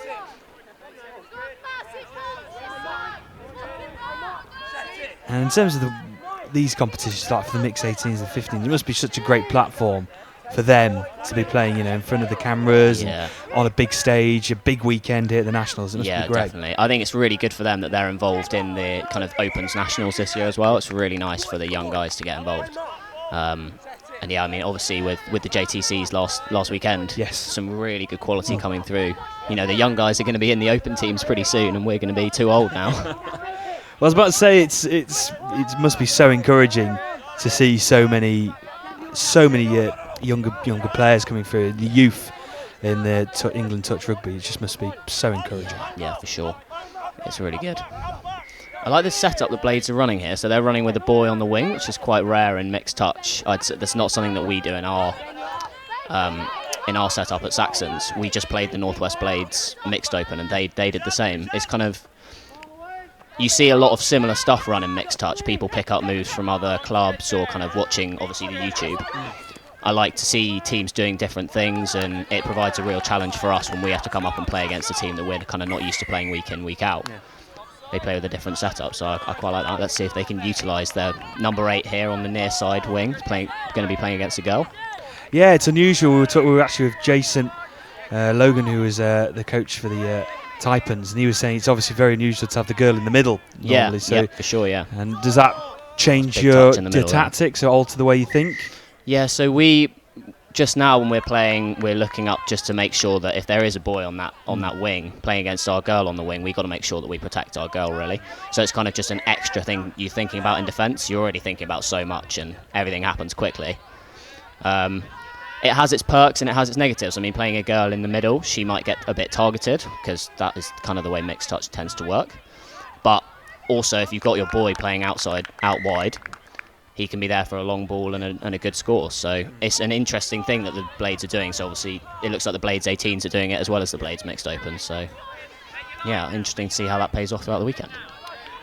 Yeah, West Wildcats currently deep inside the Blades territory, looking to try and get the second of the morning. Just almost a bit of a suicidal ball into the middle. It's a nice tight defence from the Blades there. Wildcats just need to try and keep it calm, just set something up and run what they want to run. So Blades getting off here. That's really good work from them. 2 or 3 touches to the halfway line. That's exactly what you're looking for. And then spread the play out when your new fresh players come on. It's something I'm sure that'll be talked about throughout the weekend to really try and, because obviously it's a 3-day competition to keep those legs fresh throughout the whole weekend. Yeah, you bring as big a squad as you can, but you can't help injuries or that's a great score in the corner. Absolutely. Really good team try from Blades all the way from their own line. So let's check. Out the back as well. Great hands from that girl Link. She got it down without a touch? Yes, she has. Really good score. Brilliant from the Northwest Blades, and a bit of swagger to that score as well. Great out the back pass. Super stuff, and it is 1 apiece after 9 minutes. The lowest scoring opening 9 to 10 minutes we've had so far. It's only 3rd game of the weekend. Still plenty of touch rugby to play. But just going back to the original point, Matt, about keeping those players fresh. So that is definitely something you must be obviously thinking about. Oh, for sure, yeah. I mean, so try and bring a squad of 16, maximum amount of players you can have. That gives us 2 extra players because you're allowed 14 in the box. But yeah, you can't help injuries. The ground's hard. We're looking at a really hot, long weekend. You just got to keep cycling your players. So you might see players just defending as 6 touches and then getting to the sub box. They may get into a pattern in a game and that's all they do all game. But that defensive work and getting to the halfway line, subbing off, is just as important as the big scores and the flair on the line.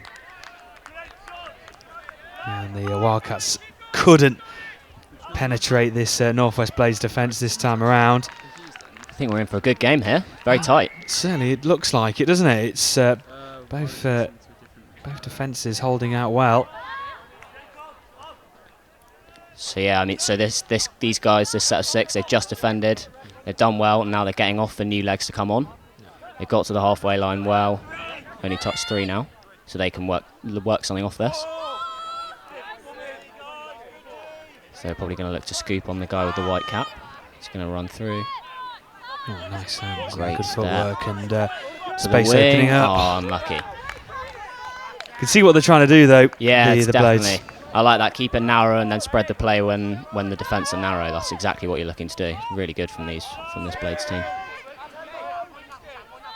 And again, like you said, Matt, it's looking like it's going to be still a long way to go, though. But it's going to be another tight game. That's and good. It's a bit of an overstep. Oh yeah, that's unlucky. You've got to watch that. So that's what we try and initiate the touch. That's what we'll say. He's just got to anticipate that touch coming in, number 27. I'm sure he'll get it next time. And in terms of these 40-minute games, is it, even though you might go 3 down or 4 down, even if there's 20 minutes to play, there's still such a long way to come back. Yeah, for sure. I mean, the 40-minute games are long, and you don't get a lot of practice at 40-minute games, really. Like, we've obviously got the NTS series for us, but that's only 3 weekends of the year. We kind of training. You don't get to train at this level of intensity unless maybe you're a London team, perhaps. Oh, great score. Really good from that guy in the bucket hat. Sorry, I don't know his number. Yeah, of course, lots of new players we'll see over the weekend. We'll try and keep you steps informed back on as the much. retreating middle, throws the dummy, dive, and he's really good. Nice. Number 10. Ellis Povey coming in. And, really nice play. He was trying to get through just moments ago, and he's got himself on the score sheet this time around. So 8 minutes remaining, and the See Northwest if Wildcats Blades can reply here then. Yeah. So yeah, they're just going to take a few buddies up the middle, so they're basically just making yards here. They want to try and get 10 or so yards out from the line, and then run a play that they want to run.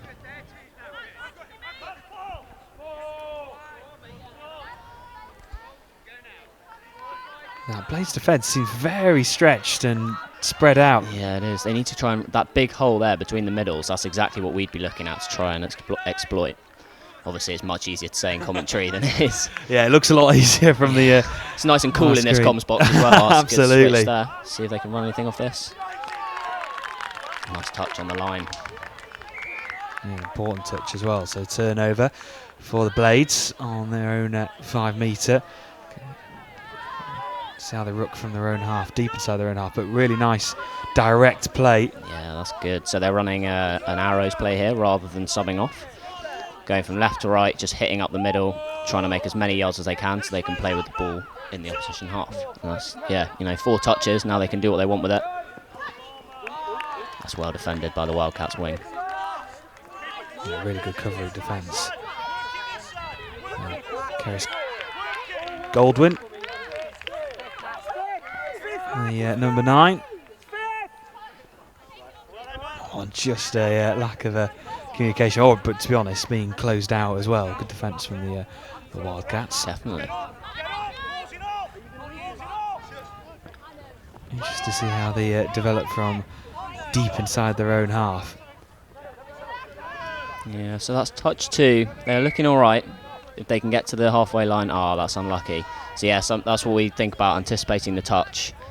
If you overstep a little bit, you try and beat a man and they just get you, it's always difficult if you want to go back. I mean, yeah, that happens to everyone. Happened to us a couple of times last game. Space opening Still, up. they've made something from it. Good pass. Well played. Brilliant from the Wildcats. And it's back to all square, and that was a superb run. Nice scoop through. Ball to the winger. Lovely. Yeah, Samuel Massey making that hourring run through the middle. And Emily Germaini coming in to finish it off. Needed support, of course, as the half. What's he given there? Oh, an overstep from the first touch. That's unlucky. And it's amazing in touch rugby for people who are newcomers how suddenly you feel that the Blades are in control, 2-1 up, and then it can just suddenly it really shift, can't it? Definitely, yeah. I mean, we tend to play, especially in mixed, we'll play things called pods. So you might play with the same 3 or 4 people throughout the whole weekend in your pod, and you'll kind of sub off with them, you'll run attack with them. It might be that Blades are running a couple of strong pods, or maybe Wildcats have got some really strong pods and maybe a slightly weaker pod. Anything can, if you have your really strong players on at a time, your team can look like a different team sometimes. But especially first game, they'll gel into it and they'll get better throughout the weekend. we looked very rusty in our game just before this, I have to say. But that must be, well, I think that must be for all teams, isn't it? In terms of the first games of a long weekend, and just almost, especially playing as a region. I mean, you really only get to play with these players once a year at nationals. There may be a few players from a certain club, a few players from another club who know each other. Obviously, from a region, people know each other and have played against each other a lot in regional tournaments. But playing for Southwest or Northwest or whatever, you don't play week in, week out with them, so you're not used to all the kind of little nuances of your other players. But yeah, throughout the whole weekend, as you say, it's a long weekend, long games as well, 40 minutes. You know, you could change the face of a team in a 40-minute game, let alone a whole weekend. And here come good ball. Northwest Blades looking to try and get back in front. That winger Was unlucky. The pass was high. It was a difficult one in the end. I'm sure he'd have backed himself to grab it though.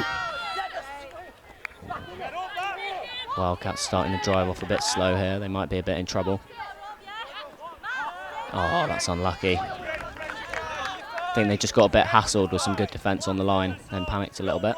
Blades will look to try and make the most of this now with 6 touches on the line. Yeah, they just looked a bit edgy, didn't they? Yeah, for sure. Wildcats. So that's a short ball with a pop off the floor. Well defended.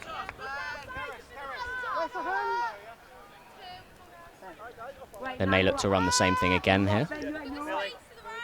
Condition the defence to keep thinking the same thing's coming. No, they run a sweeper on the mid. Step back. Oh, he's through. Can she get it down? I think she might have done, or as the touch come in. No. Given. Good score, and it was that. Thought the touch might have been made there. Yeah, very quick hands to get it down in time. That little netball pass over the top. Let's have another look at this in the replay. So they look to run a sweeper, but they get it on the wrong middle, so they wanted to make that on 23. So the guy scoops back against him. He misses the touch, that's unlucky. And this is fantastic hands. Great hair, number 12. Yeah, very colour coordinated. Matching with her kit, yeah, love that. And got a coordination spot on with that as well. Really nice motion, wasn't it, all the way, yeah, all the way really down. No stopping it. Oh, he's done well there.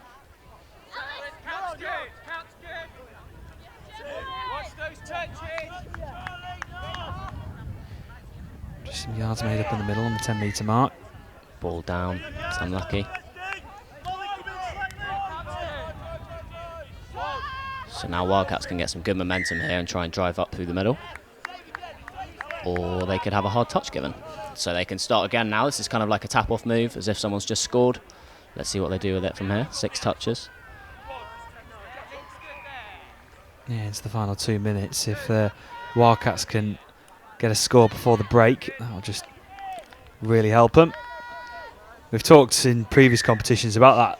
Just that timings before the break and after the half-time can be so important, can't it? Yeah, definitely. I mean, if Wildcats get a score here and maybe score again straight after half-time, it's then their game. So at the moment, Blades are looking all right, but anything can happen, like you say. Such a long game. He's got through. Can he give it as the half? Oh, great score.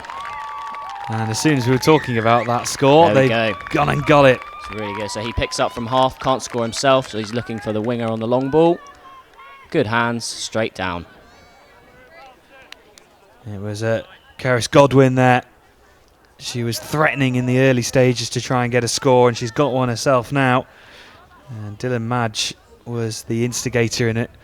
So good link-up play, and nothing to separate them as we go into the final minutes. We've heard this all before in the opening 2 games. Very close games so far.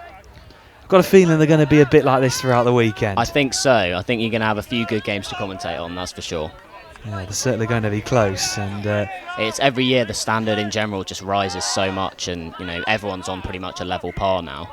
Yeah, I was going to say, throughout the time you've been playing, have you seen that standard just increase and increase? For sure, for sure. So this is my third year. I think from especially noticeable in the game we just played, like straight out of the blocks, the standard was amazing compared to how I remember the first year.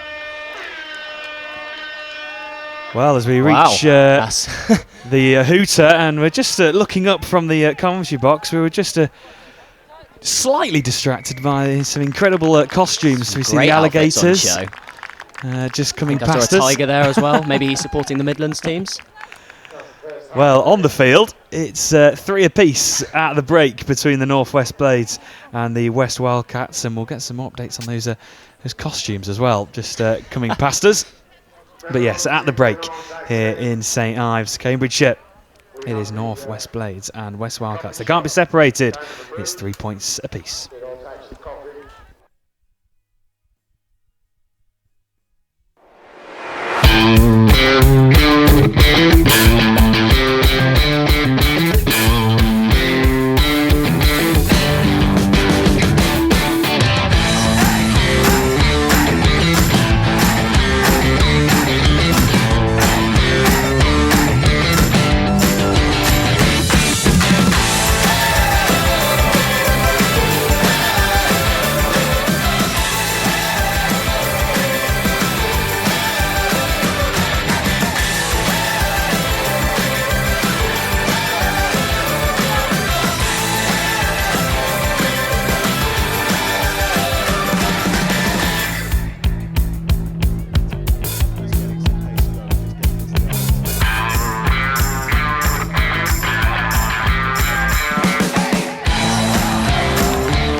Players officials, 1 minute warning.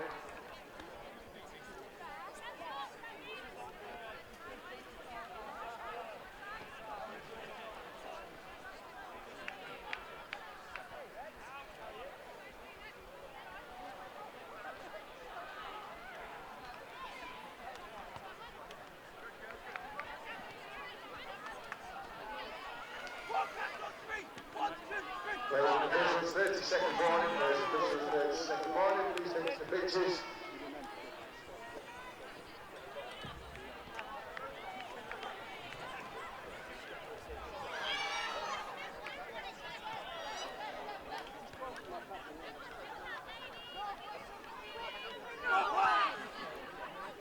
Players and officials, stand by.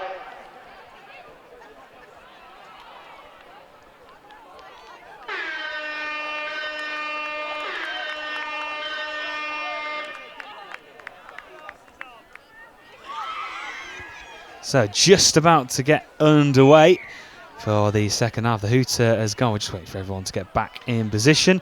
And this is the mixed 18s.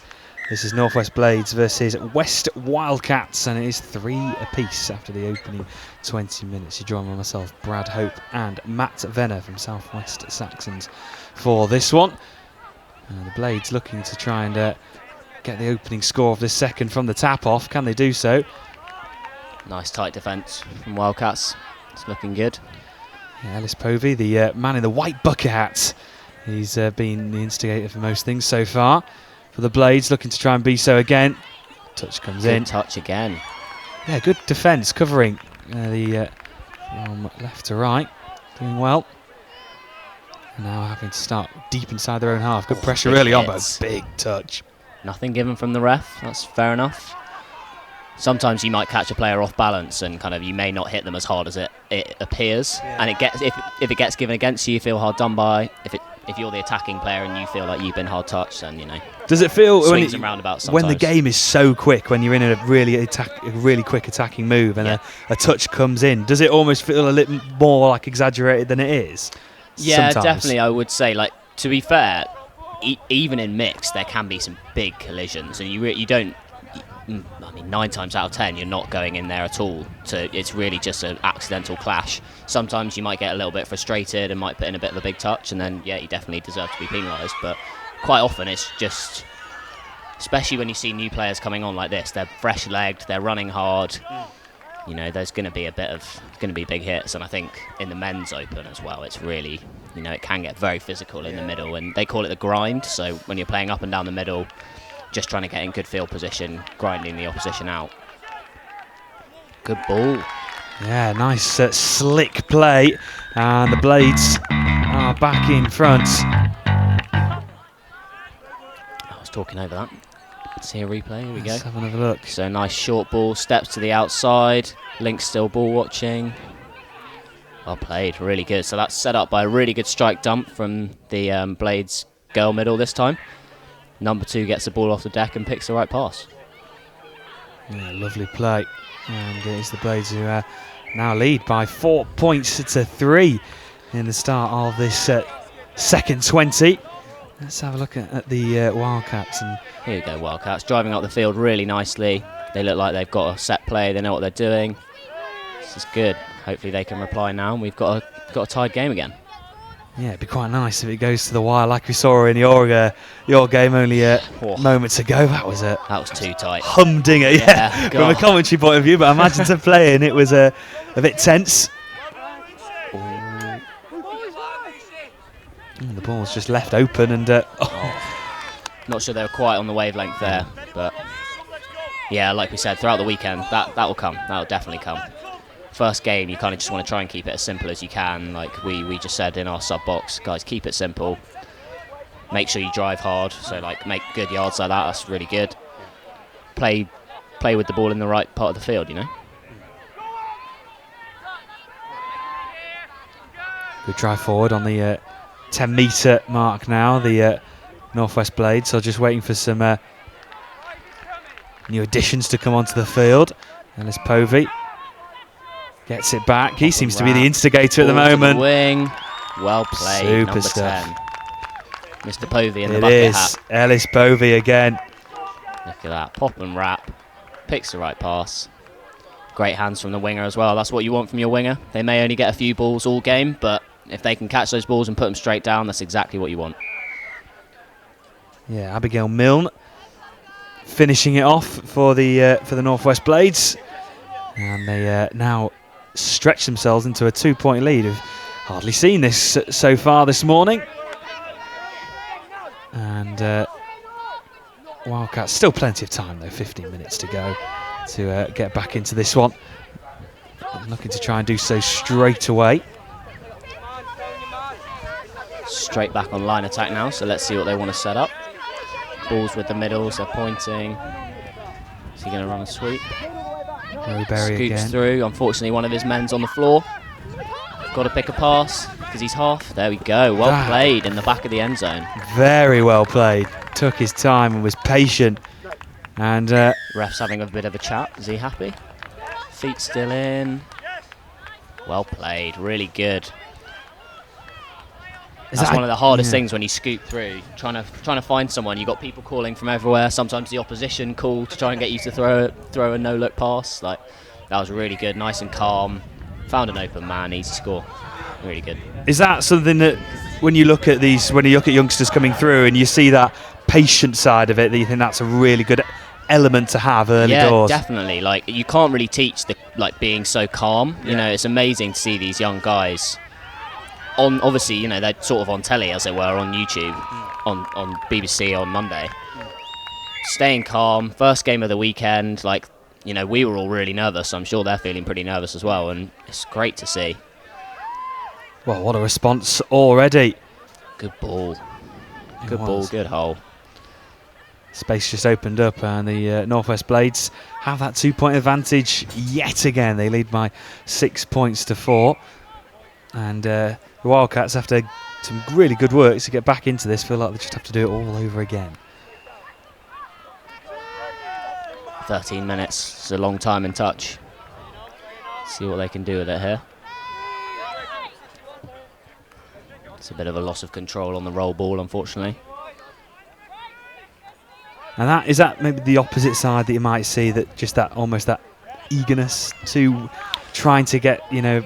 Yeah, I mean, when you're trying to get back into especially a game. at the start of the weekend, like, it can happen to anyone really. It's easy to lose control if you're really, you know, you might be thinking about something else, kind of your mind's on the next play, but you've really got to make sure that those dumps and those roll balls are strong, because especially at nationals, any bobbled ball on the floor, the refs are going to pick it up and it's a turnover straight away.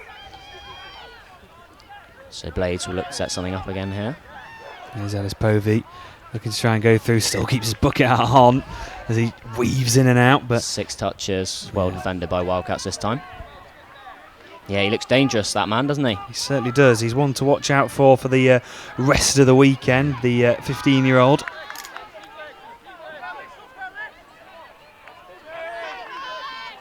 They're just going to get some fresh faces on, and they're having to wrap round to get into the... Yeah, it's all right. Now they'll break out, and they want to try and make this final dump really strong so they can scoop off it, which he's going to do here.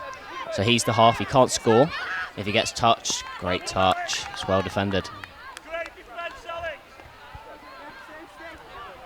Yeah, really well done from the Northwest Blades, who have come out in this second half looking very organised and looking to try and work something. Although just as soon as I say that, just running into each other. This is the man they need. Up the sideline. This is good. Anticipate the touch and get off. Yeah, well played.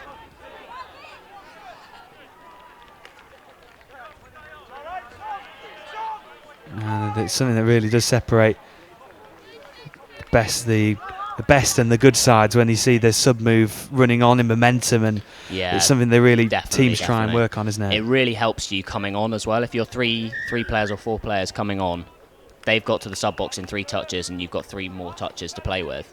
It helps so much. Like, it's just as good for people to defend and get off really well as it is to have really strong attackers come on and score the points.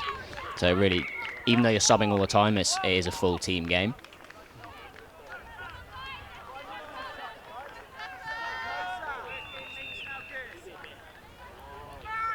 Nice footwork. Lovely acceleration and pace. Almost just selling it. Matthew Hawkrigg going through. Completely sold the pass and saw the light at the end of the tunnel. It's a good dummy there. Blades pulling away now. Yeah, 3-point lead now, leading by 7 points to 4. A bit of a template from the opening game we saw today, actually. It was very close at half-time between the West Wildcats and the South East Taipans, and it was the Taipans who broke away in the second, and it could be more the same here for the Northwest Blades. They can play on there. The ball's on the ground with no half.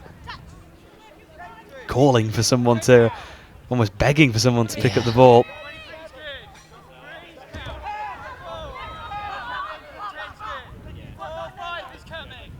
This might be 5 coming now. They might have to do something with it here. Over the 10 metre. Just trying to flick it out. Space opening up. I think the touch is going to come in. Good covering touch. Made something out of nothing there, Blades. That was good.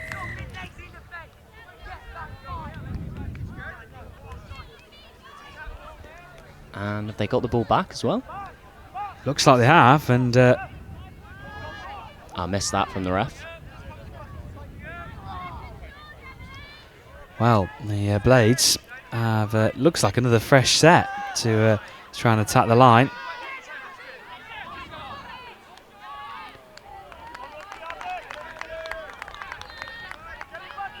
So they're just going to want to use the touches here. Try not to throw the ball away early. You want to try and make sure you use 6 touches unless something's really, really on. So yeah, like there's nothing on, so he just takes a touch, nice and calm. It's good to see. Wait for the defence to open up and give you what you want to see. So they might have to do something with it here now. This could be 5 coming. So they're going to want to set up, talking to each other. Now he goes, steps out. Can he beat him to the line? Yes, he can. Great dive in. And the Blades are now pulling away. 4-point lead now. There we go, steps out. Green boots on green boots. Big dive. Lovely. And Matthew Hawkwig again. His second in this second 20 minutes. Really pushing away now.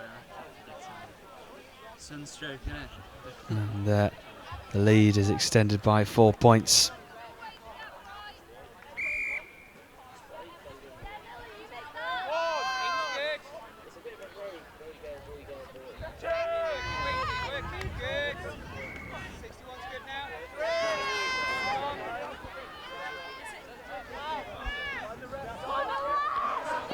Here we go, Wildcats. Ball to the wing. It's well defended though. How do you approach this fight? If you're down and you're down by 4 points, is it easy just to sort of be too deflated? And yeah, I think you got to have good people in your sub box. So whether that's the captain or whether the 18s may have some older coaches with them, it's just about keeping your head up. It's such a long weekend, as we say, and like that, they've got the ball back, straight back to the wing. That's unlucky, good touch, but it's a long game, 40 minutes. Anything can still happen, 7 minutes to go. It's looking unlikely, but it can happen. So you just got to keep to your game plan and don't panic. Easy for us to say, but there we go. Exactly as you talked about, Matt. And so they get the middle that they wanted. He's been pulled one way. Now there's a big hole in here. Easy dive. There we go. Well, not easy, but it's a good dive actually. Yeah, got down low and beat his opposition player to it. And that gap has just been reduced to only 3 points.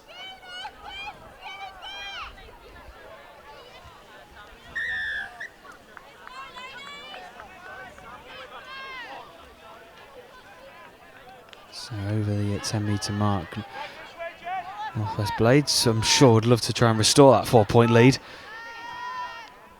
Again, winning another move and just dropped in front and ball to ground. Now a bit of a sniff for the West Wildcats if they can get up the other end. Wildcats can drive well here, as you say, play with the ball in the right areas of the field. 8-6 looks a lot better than 8-4, that's for sure. And if they can get another score now, all the way, this is good. Just over 5 really minutes. Good yards. So now they're ready. They're in the right position. They just want to stay calm, talking to each other. Yeah, you can see them having a chat, waiting for the defence to walk up, and then they'll run into it in a second.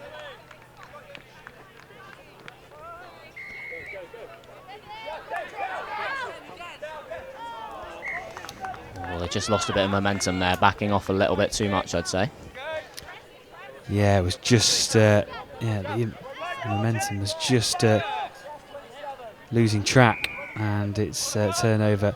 But well held. Fantastic, well held. It looked like it just slipped out of our hands, and actually that was a talking point this morning in terms of the early morning dew, just making the ball a bit slippery. And the sun cream as well. Oh, of course, everyone yeah. Putting sun cream on, you have such slippery hands. Got to be done though. Absolutely, on days like today.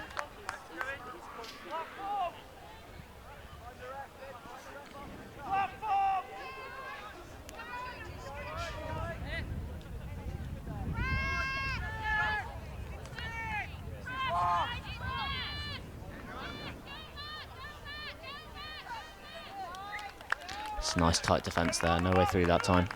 It's better from the Wildcats. If they can drive it up now, again, get in the opposition half, that's really good yards from the man in the cap. So yeah, that's only touch 2, and they're on halfway, that's great. Now they've got a lot of touches to play with and do what they want in the opposition half. Already. Really good yards. Yeah, really. Fresh legs coming on. You just want someone calling something decisive here and just make a decision. Going on the right middle, or link. Needs a half. There it is. Easy score. Well, that was really nicely done by the. That's well played. The West Wildcats. We almost predicted it straight from the halfway line. Sweeps round. It's really good. That's good. So that dump there that was made by the final person who put the ball on the ground, that's exactly what you want to see. He picks a man, just gets between the man and the girl. Really good dump. The ball's perfectly placed. Easy for the half to pop off the floor. Nothing wrong with that. Great score. 6-8. Wildcats can defend this now and then get up the other end of the field where we might have a finish on our hands. Yeah, let's see if the Wildcats can defend here. It's important they do so, although the Northwest Blades stay nice and tight. Yeah, good defence.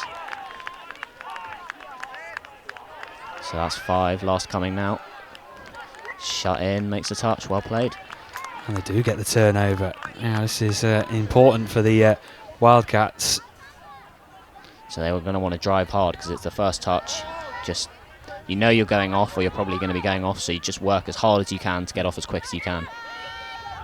She's going to need help because she's the half. Just lost a bit of momentum. I think that's only 3, so they might have a few more to play with if they can keep the ball in hands.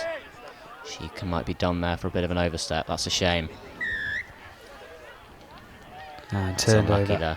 Yeah, it wasn't lucky as the Wildcats were really trying to build up the momentum again. 2.5 minutes remaining, and I'm sure the Northwest Blades would love to just get another one just to seal it. Yeah, just to calm the comeback a little bit, I think.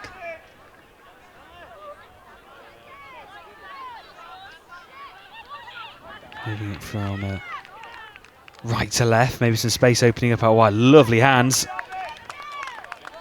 Oh, she's overstepped there. Will he allow her to come back, or will he say you've overstepped? Nah, he'll give her an overstep. So she should have just maybe just held onto the ball there and run backwards, but it's hard to know when to do that and when to try and get the ball down. So Wildcats here, if they drive hard, make sure there's a half, make sure you're running hard at the players. Some space to run into, although they're very compact at the moment. They are. They might look to spread it off the next touch though.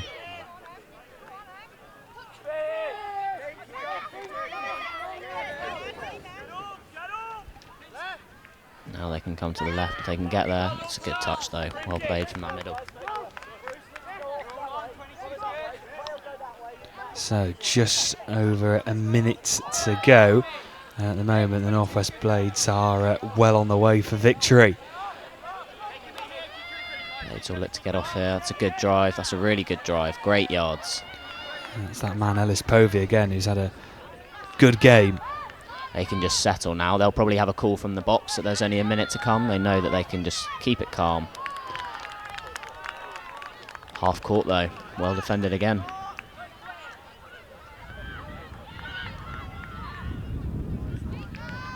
Plenty of work to do though if they're going to get to the goal zone. Just drive it hard.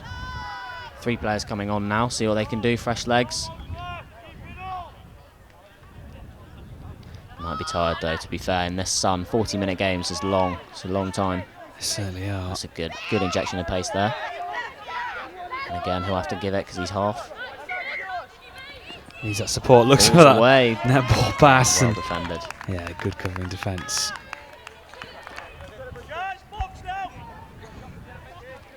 And only seconds away from that hooter. Oh. And there we go. There it is. And that is handshakes, and it is full time. So the Northwest Blades hold out for victory. The West Wildcats really tried to put the pressure on and see if they could get back to all square, but the Northwest Blades do well in the end. Well, Matt, thank you very much for joining us. Thanks, Brad. It was good. Thank you for having me. No problem at all. And our next game will come from the women's competition for the first time today, as we see the West Wildcats in action once again, and they'll take on the South East Sharks. But until then, that'll be coming up in around about 5 minutes' time. Stay with us. That'll be coming up next.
Hi everyone, I'm joined by the winners, the team captain of the Northwest Blades, yes. And also co-captain. I think your Tam's in, and I've got Ellis. Congratulations on that victory, a really good, hard-fought game, a 9-7 victory. Can you just talk us through how you won that game? We just played as a team, played heads-up rugby, and we just stuck to the structure really. I mean, I think that's a key thing for today. It's all about playing with structure and executing your plays. So kind of what plays were you using in that game? Sweepers, quickies, the odd time using the long ball. Yeah, I mean, really good victory there. And Tamsin as well, you played your part in that as well. Can you talk us through your performance as well? It was just a lot of communication and guarding each other, then playing as individuals. I know that's your first game of the day as well, isn't Yeah. it? So kind of what's your hopes and ambitions for the tournament as it proceeds? Just working on our pistons mainly, because that's the only thing that we was a bit down on. Can you just explain a little bit about Pistons? We've got a lot of new viewers today watching on the BBC and via the YouTube, England Touch YouTube app as well. So could you maybe just sort of explain what is a piston? Where like your mid and links work together as like in defence, stopping the ball getting fair. That's lovely. And it's a long old day. You've got to keep hydrated. So what's the next step? Is it a bit of a cool down afterwards? Yeah, it's a bit of cool down, get plenty of water back into our systems and just go again. Okay. I'm wishing you guys the best of luck for today. Hope you have a successful tournament, really play well. And I'm looking forward to sort of checking out your results later on in the day. Yeah. Okay, thank you. Thank you.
So we're back underway here in Cambridge.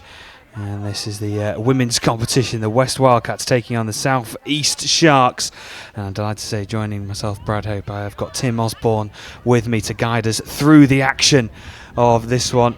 And it's been a great start for the South East Sharks this morning. Yeah, hi Brad, hi all. Sharks here have started well, running a couple of link sweepers on the right edge there, one for Bronte Sykes. Sharks looking to set up a line attack platform here. Wildcats presenting a pretty flat line. Middle nominating, making that touch. They're running an ML. Rapper's a little bit slow there. Still some space on that left edge though. Winger did well to make that touch. Yeah, she did, covering that defence. Lois Lau over on that far side, playing obviously a trade at CSSC. Key player in that side as well. And we've got Wildcats looking to go central down the middle before moving the ball to the box. This is Lucy Neal Hook. Second or third touch there, not quite sure. Looking to get back into the midfield for a strike dump opportunity and getting the penalty. Yeah, so good opportunity now for the West Wildcats. And just looking at that Wildcats side, of course, the likes of Lucy Neal Hook, Daniel Powley Williams, Claire Rylance as well. Lots of names you might recognise. Louise Carr as well. Plenty of experience in this Wildcat side. Looks to be a little bit of confusion there for the Wildcats, trying to set up a set piece, and we've got the sweeper going around. Nice strong defence there from the Sharks, holding space well, not biting too hard. So that was a sweeper set up for number 5, Elizabeth Dorey. We'll see if the Wildcats look to set that up again.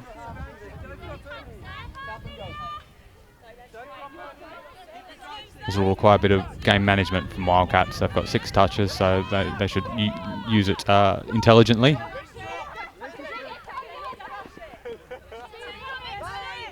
Yeah, trying to spread the play, going from right to left, looking for openings. Good high pressure though from the Sharks, really intense defence. We've got May Burke and Louise Carr looking to set up that middle platform. Link's made the touch. Good example of blocking space by Jade Grantham. Got put on her backside. And a good defensive set there by Sharks, defending space well, defending the sweeper options that the Wildcats are running. And a forward pass, so this will be a penalty to start there, set of 6.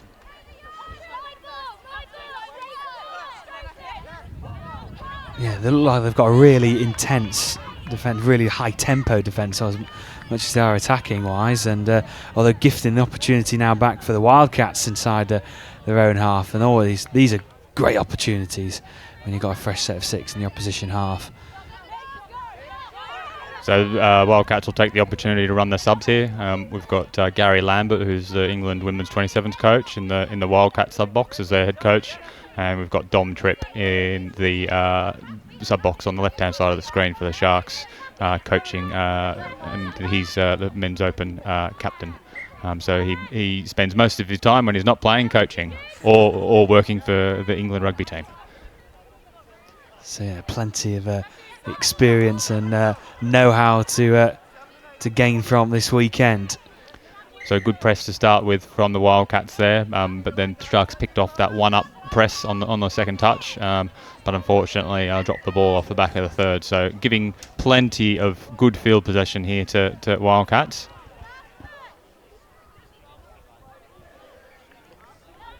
So we've got Sammy Powell, Yelly Powell Williams and Claire Rallance in the midfield here. Good read by the link, popping up and blocking that space.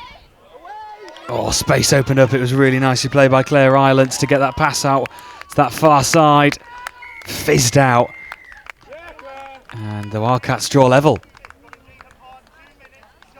As I said, played before, Zan Hudson popped up, made a good presence of herself, and then the play after number 9 bit pretty early on the next phase of play. Hence the space on the right wing opened up for the Wildcats. So we have a game here.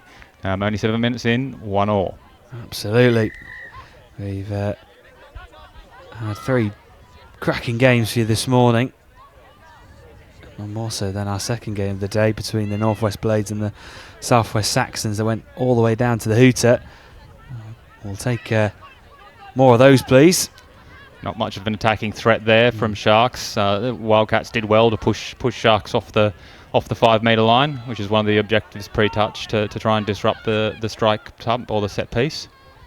And they're doing well, so they're pushing them around the park and not giving them the platform that they want. Nice, good, solid touch there from Sophie Luxton. Referee decides otherwise. Yeah, just disagreeing with you there, Tim. Yeah, he did. I would have let that one ride. She technically won that one for me. She got under the number 6 centre of mass and held her up. So that was good technique by me. And the Sharks just trying to go through the middle. And they've got their score, so back in front. So have a look at this on the replay if we can. So scorers Emily Irons. I think they ran just a little short play, and she just caught the defenders napping on their retreat to the line. Watch it again. So sweeper play rather than a short.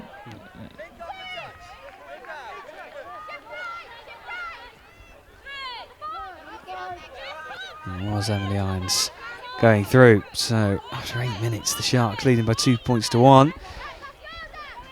Oh, lovely sidestep. Movement away. Gets the touch in. Wanted it. There's still some space out there on the left edge, so if Wildcats can capitalise on it, that left edge winger for the Sharks is looking to bite in a little bit and getting a bit high. So we'll see if Gary Lambert can pick that up in the box and look to exploit it.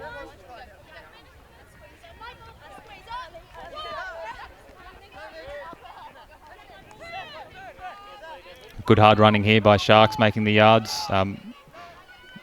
Wildcats player in the ruck there, looked to get a penalty. Oh no, the referees disagreed with me a second time.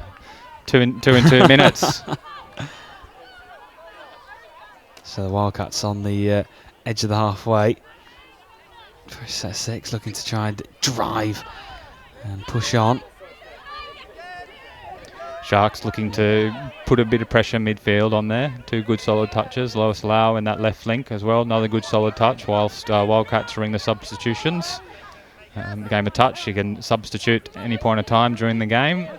Just got to make sure you cross that line before the subbing player gets on. So Sammy Powell picks up there, looks for a scoop, passes into space. So Sharks will look to either go direct here or come to the box to run some substitutions. Let's see what they choose to run.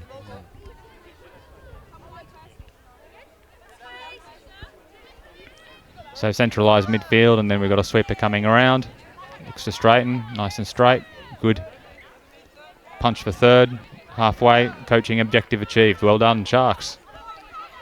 And here come the fresh faces. Over the 10 metre mark they come, really putting the pressure on this Wildcats defence. Forcing the back every time, and that's really nicely done. Emily Irons going in over the line again, and the South East Sharks lead by 3 points to 1. So Zan, England Women's Open player, picking up there on the middle link scoop and finding an open front door is what we call it, and Emily Irons goes straight through it. But that's the result of those first 3 solid drives up the pitch, halfway, and then the subs flowing nicely onto the field, bending the left edge, and then picking up and coming back to the right again. So nice movement across the park there by Sharks. And how will the Wildcats respond? 2 points down now at the moment. Sharks have looked disciplined in defence and pretty clinical at the moment in attack. Perfect combination. So looking to set up a sweeper here for Lucy Neal Hook, but far too far out there for them to present any threat to the line. Again, rush of blood to the head there, picking up and scooping when there was no pressure, and turning over the ball there, Wildcats. So we'll see what Sharks do here. Looks like they're going to go direct up the centre of the pitch.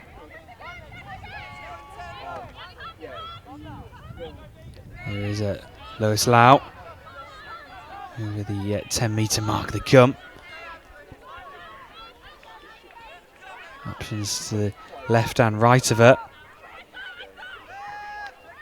Emily Crowe is also in the thick of things, and Sharks looking to try and extend that lead, and it looks like they have. The referee confirms it.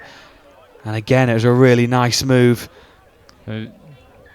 Just a M2 scoop there and release. And Bronte Sykes just beats the offside player at link, number 43, Lucy Neal Hook there. Well, it's been a very dominant opening 12 minutes for the South East Sharks. Bronte Sykes gets a score on the board for herself as well.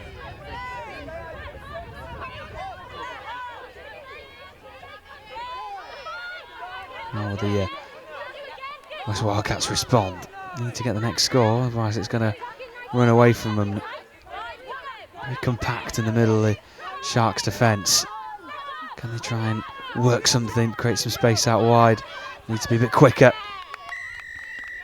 Sharks were doing well to disrupt the platform there for the Wildcats, but unfortunately have given away the penalty for the offside, it looks like. And we'll see what May Burke, number 1, and number 15, Louise Carr, can set up here. Looking to set up that middle platform for the sweeper again. Dory coming around, release to the link again. Space on that left edge. Still haven't attacked it enough for my liking. Louise Carr. She gets it back. May Burke. Carr gets it also back into the middle, but good defensive pressure from the Sharks again. Still a couple of touches up the sleeve here for the Wildcats. Little quickie, short side quickie. I had the numbers there, funnily enough, because the middle got outside the link, but again, they didn't look to capitalise the space on that edge. So having to rook deep inside their own half.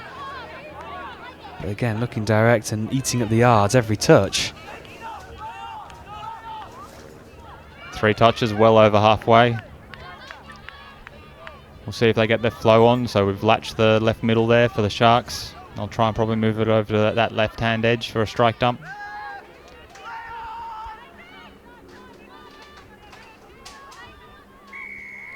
Looks like a penalty coming here. Offside again, so we'll see what Sharks can set up for a line attack set here with 6 touches in hand. Looks like a middle platform they're looking to set up with.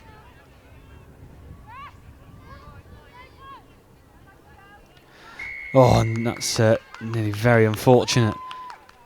Sharks still have the chance though. 5.5 minutes remaining of this first, and looking to try and add to the 4 they've already got.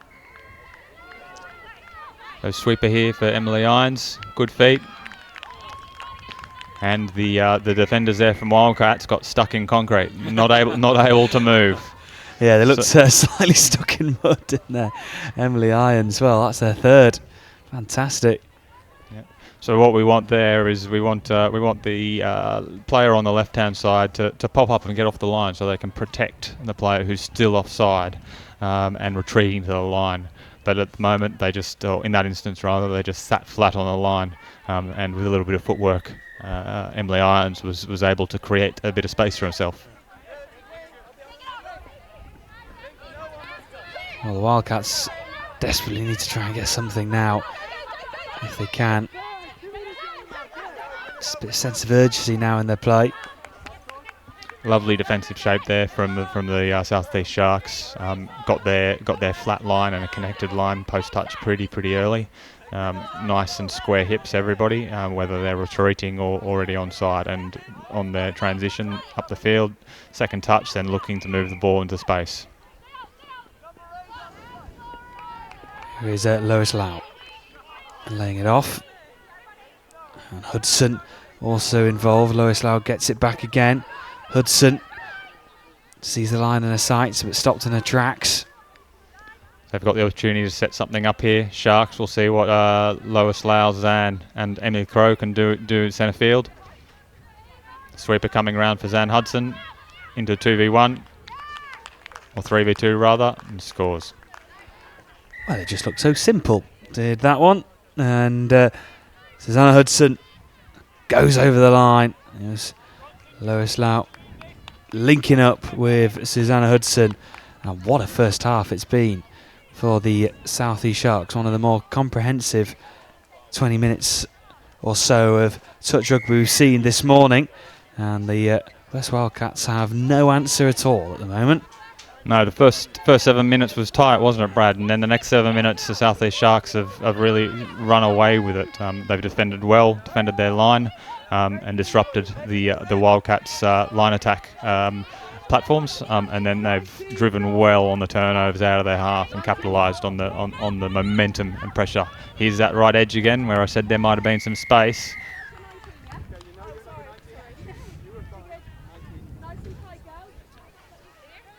Looks like we've got another penalty here. Not quite sure what it's for. Potentially offside or not advancing. One of the rules is the Mexican standoff rules. Once one of the blue defenders there breaks that 5 metre line, everyone's got to continue to advance. So looking to run a 32 short here with the half wrapping around, but released early, and no real struggle there for the Sharks link defender to release and make the touch.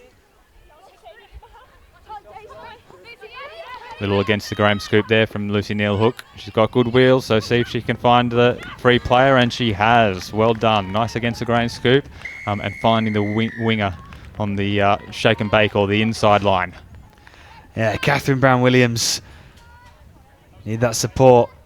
Just a nice little pop-up pass and finish, and they'll needed that. The Wildcats, just under 2 minutes remaining of this first half, just to give them a bit of a boost, maybe some momentum now, as long as they can try and hold out another attack from the South East Sharks.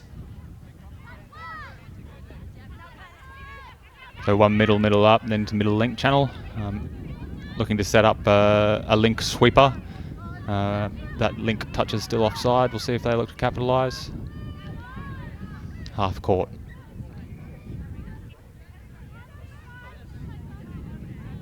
We'll see what Sharks do. A bit of pressure here. Try and prevent Wildcats from getting to the box to get the subs off.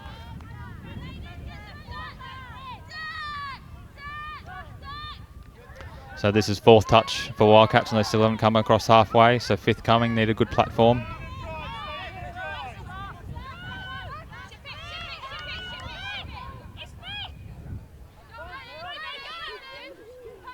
Good defensive pressure there from the Sharks, preventing the Wildcats making any real meaningful territorial gains.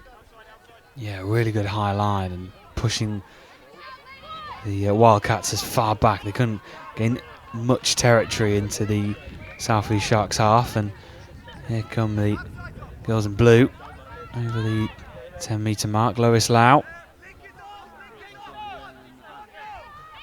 So Jade Grantham fading out to the left edge.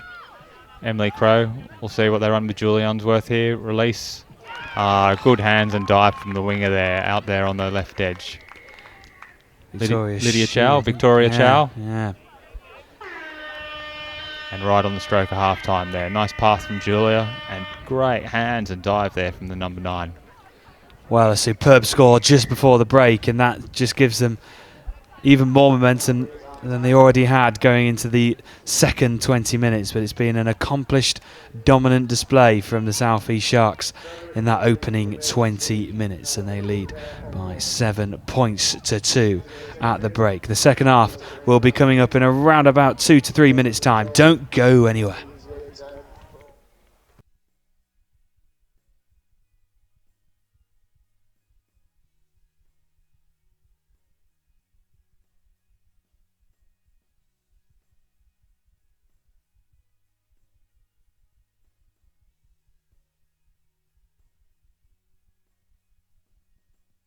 The weather conditions was a slight shame, but they're doing their basics incredibly well, getting us down the park and getting us into a scoring situation almost every driving set. The thing for me is really the team cohesion.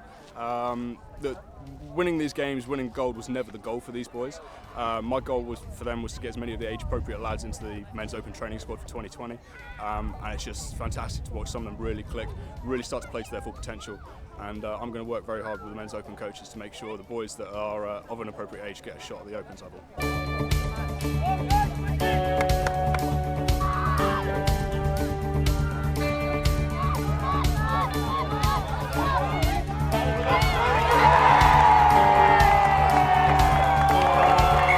It's been tough, but the result is exactly what we wanted.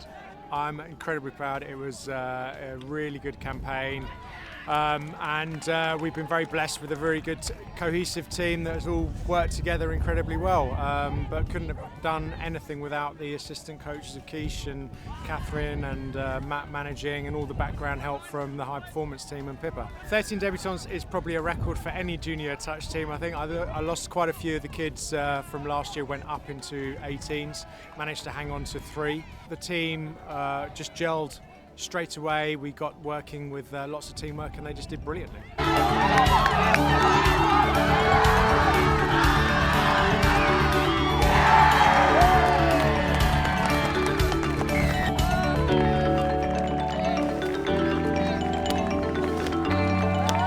Bronze first year, and then we've had silver last year, and then we've done it. We've finally got the gold. So I could not be more proud of such an amazing group and so much youth and talent in that team.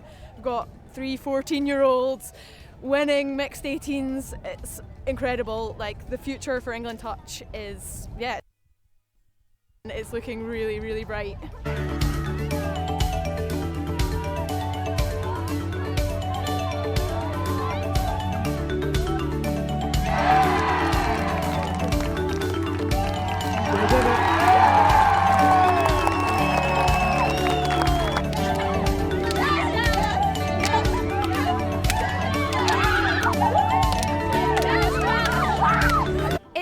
Business as usual, I must say. I'm quoting Sammy Phillips, High Performance, who has just said that, we've been professional throughout the whole tournament. They have so much self-belief, and they absolutely love working for their team and putting on that England jersey. Couldn't be happier. This has been a sensational weekend for England Touch.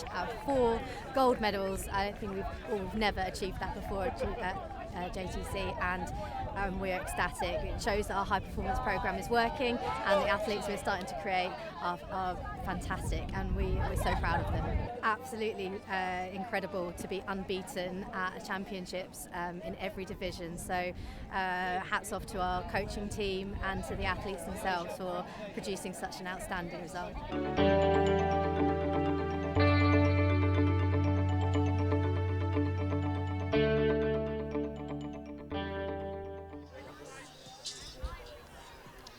So welcome back to Cambridgeshire in St Ives, the Touch Nationals Juniors and Opens. And we are on to our 4th game of the day out of 11 we've got for you throughout the day. And this is the women's West Wildcats taking on South East Sharks in what's proving to be another really intriguing matchup. Both sides giving us a really good game to get into, and it's the West Wildcats who will be looking to try and get off the mark straight away in this second half. Yeah, the Wildcats are going to need to make some adjustments in their second half here, Brad. The Sharks ran away with it, and great start back in the game. That was what Gary Lambert would have asked from his Chargers, straight off the tap off. And nice. We got our number 7 there running into space on the right edge, and the Sharks' defensive left link and winger not quite on task, unfortunately. No, almost just caught napping, still dreaming about how good that first half was for the South East Sharks. Yeah, as I was saying, Brad, before the touchdown there, timely from the West Wildcats. The Wildcats are going to need to make some adjustments here. They really did lose the midfield battle, and the Sharks also disrupted their line attack. So let's see if they can make the adjustments to fix those two aspects, with a hope to probably try and bring this game a little bit closer. And here come the Sharks, looking to try and respond straight away. See if they can do so. Some good hold defence there from the West Wildcats, not looking to make the touch unnecessarily and as we say, bite. And we've got the ML line run here by Julie Runsworth. Looks like she's down. And that's the response that the South East Sharks would have wanted. Just to show their dominance again. And that 4-point gap has been restored. So just looking up to set a middle platform here, and Julia Unsworth just on left of screen will come into frame in a moment. The middle just over pulls her corner, and the save is not quite there to defend the space, and Julia just dives in and plants the ball on the line. So the middle, number one, May Burke, just looked for the line there and taking her eye off the ball player. Meant she wasn't able to defend the space effectively in front of the ball player. As I said, the saver, number 15, she was just a little bit wide, Louise Carr, to be able to support her offside player.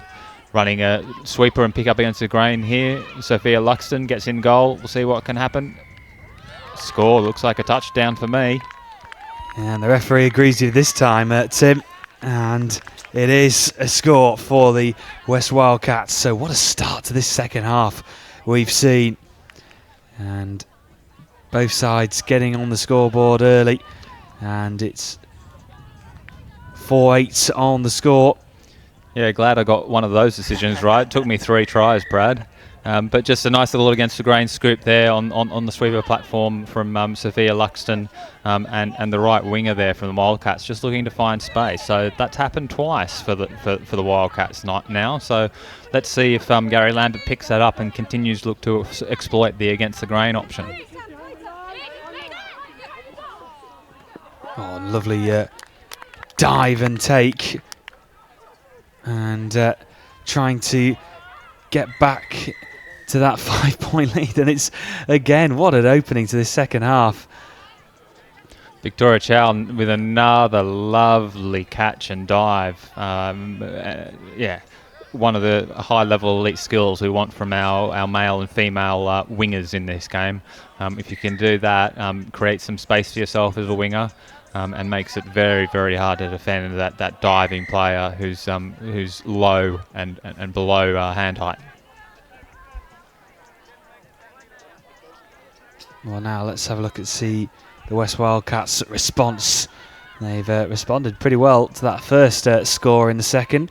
Let's see how they do now. Again, just slowing things down and giving time for this South East Sharks defence to really organise themselves. They've been pretty good so far. So we've got the Wildcats here looking to set up a middle link platform. We'll see what they run here. A little bit static, nothing much on there. Penalty given, looks like it's offside. Now we've got the middles convening, deciding what they're going to run. We've got Lucy Neal Hook with the ball now. Passes off to Louise Carr. Louise Carr fading out to her link here. Looks like they were trying to run a little rooster with a wrap there, but Sharks disrupted the roll ball. Again, another rooster coming. No touch call by the retreating middle, Emily Irons there. So that was a voluntary roll ball there from the Sharks, from the Wildcats rather, which gives the Sharks the turnover of possession. Yeah, there's every opportunity that goes is a chance to try and get a score, and South East Sharks mean business. They've stormed towards halfway, and Lewis Lau. Third touch over halfway, Lutch the middle, looking to transition to the right-hand edge. Zan catch and pass, and looks like Victoria Chow in for her hat-trick. Well, what a game she's having along. She joins Emily Irons in getting 3, and it was a brilliant run and a brilliant score.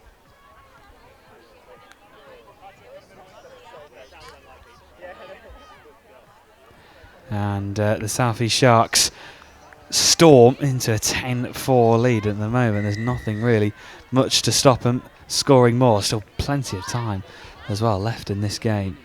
So 6-2 half-time score, and we're 6 minutes into the second half, and it's 4 touchdowns to 2. So six touchdowns in 6 minutes. So if it goes at this frenetic pace, both teams may be well into double figures by the end of the game. Yeah, it's certainly been very entertaining viewing. A bit of a score fest. Defence high up, and an interception, so chance now for the West Wildcats. So they've been running their sweeper plays on their middle platforms, and their rooster plays on the middle link platforms. Let's see what they run here. Looking to move it in the mid-link platforms, but again, Sharks doing well to disrupt that strike dump. Emily Crow doing well to push up.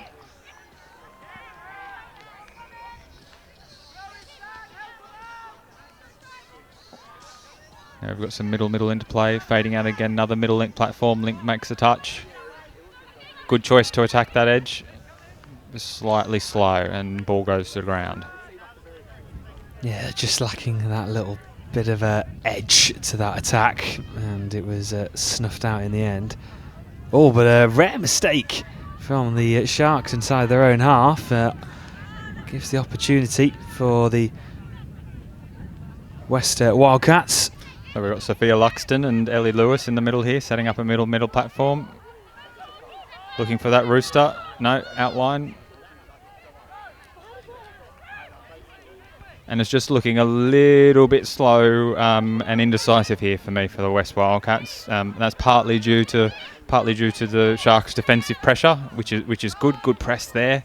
The left middle coming up with the right link and protecting the other middle, and another good press there by Lewis Lau. So we look like we'll have a penalty here for another 6 again. But as I was saying, the Wildcats attack is looking just a little bit slow and indecisive, and maybe it's a combination of the good defensive pressure and also the intensity of the gameplay that they may not be experienced enough to deal with just at this stage. Well, just looking at the side, there's 7 London Scorpions players in this South East Sharks side. Do you think it helps, Tim, when you've got, I know there's obviously players coming all from different clubs, but when you've got a core set of players that maybe have a structure and an idea of how they want to defend, does it really help? Yeah, of course. I think that the coherence between players is very important, and that comes not just from the club perspective, but this Sharks outfit is littered with England internationals, both opens and seniors. But that said, Wildcats did well to find space on an edge there, so the Sharks' defence was a little bit compressed in the middle, and Wildcats were able to move the ball through the hands out to that left wing and score with a good dive. So, yeah, all defences are perfect. There's always going to be some space on the field. That's how the game's is made. We've got 6 defenders defending 50 metres lateral space, so there's always going to be space somewhere. It's a matter of finding it and then moving the ball to it.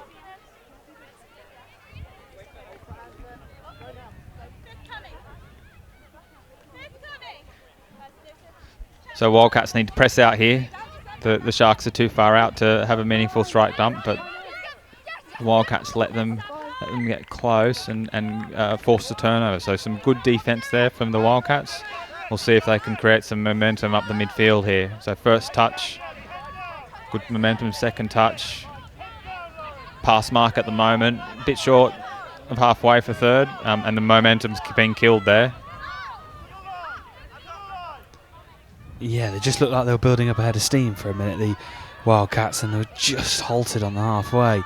Still opportunity though. Can they try and skip round on it's goes a begging, so that chance goes. So the last 10 minutes of the game here. Brad, how many touchdowns are we going to see? Another 5 or 6 potentially? Let's hope so. Let's hope so. It's been a bit of a score fest so far, 15 in total. And at the moment it is the Sharks obviously looking the more likely to get some more on the board. Zan Hudson looking to set up a strike dump. but found some space on the edge and moved it there. But a bit of a dead play here, so we'll see if Sharks can try and run it and create some space somewhere. Wildcats do well just to shut down Emily Irons there at the right link position. Good footwork from the Wildcats winger to get them on the front foot there. But again, the Wildcats unable to pick off that one defender and maintain that momentum, but injection of speed here from Lucy Neal-Hook.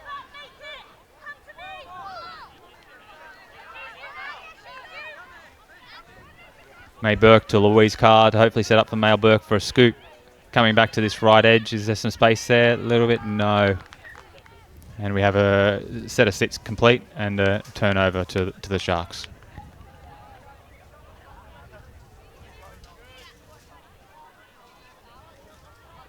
Yeah, see what they can do with it then deep inside their own half. Can they try and drive at the field? Although it's well in the ascendancy, it's a long weekend, so still be trying to maybe conserve energy. Although Lois Lout, try and tell her that. She bursts her way through. So fifth strike dump scoop for Emily Crowe. She's got some good wheels running into space, but maybe running into someone else's channel rather than straightening. But Sharks here looking to move it back into the left edge with some more space, and they might have got lucky here with another six again, with unfortunately the right winger for the Wildcats going for the ball and getting a touch as it was passed on the sixth touch. Bit of a coach killer there. And now with the South East Sharks looking to try and break through. Just a nice little sweeper play again there by the Sharks, but a little bit too far out to really be threatening the line. So they got to get that strike dump a little bit closer, so the referee's forced to bring the line into play. But yes, well done Sharks there. It looks like a little against the grain move, a scoop back onto the right edge for Lydia Chow's fourth play. Yeah, Bronte Sykes picks up against the grain scoop and just releases into space over the winger.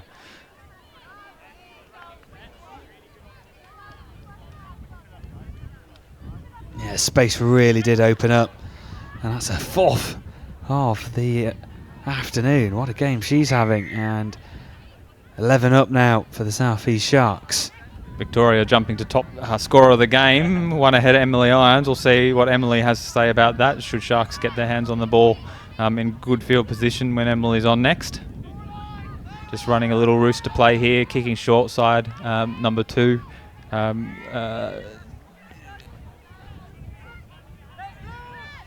Sophia Luxton, sorry.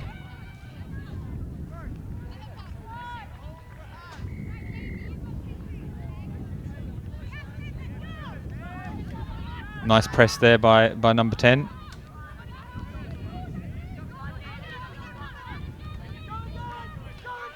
To Olivia Ray of the London Scorpions. Nice little touch again by Olivia Ray. Yeah, Ellie Lewis now looking to try and work something. Yeah. Elizabeth Dory trying to skip away, but turnover. So Sharks will ring the substitutions here. So just run a couple of 3-man drives up the box edge. Try and latch the middle here, so the play in the right cap, that right middle, and then transition across to the left-hand side of the field for the strike dump. And on cue, here comes Emily Irons on the scoop. She can't score because she's half. So it's fifth play here, so there's the space. Oh, nicely opened up, and Lois Lau goes through herself. Emily Irons, eyes fixed on the line. Well, she would like her fourth, but she gets an assist to her name instead. Yeah, turning provider there, Brad, instead of scorer, which is great. And just running a nice little B with the right-hand middle, defensive middle, competing infield there. Nice little read from Emily Irons on the switch or the B. And Zan Hudson, just the provider for the switch. Emily Irons a provider for the pass, and Lewis Lau running a lovely out to inline to score that touchdown. Yeah, she just almost ghosted into that position. Ellie Powell-Williams running an ML just a touch far out, so they've created some separation and space there between the saviour, Jade Grantham, on the right middle, and the link, but unfortunately just too far out to be a threat. And And a little bit eager on that pickup as well, and just loses control. So turnover now for the South East Sharks deep inside their own half. Again, getting over towards their subs box. Fresh faces on. They'll want to try and keep it rotating. Keep the energy levels high. Lucky I didn't say anything there, Brad. Otherwise, I would have got a third mistake wrong.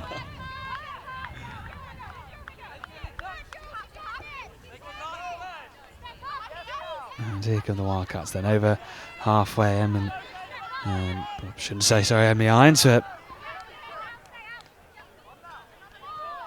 a good touch there by Zan. No threat because no one else was around. So popped up out of link, took some of the workload off the middles.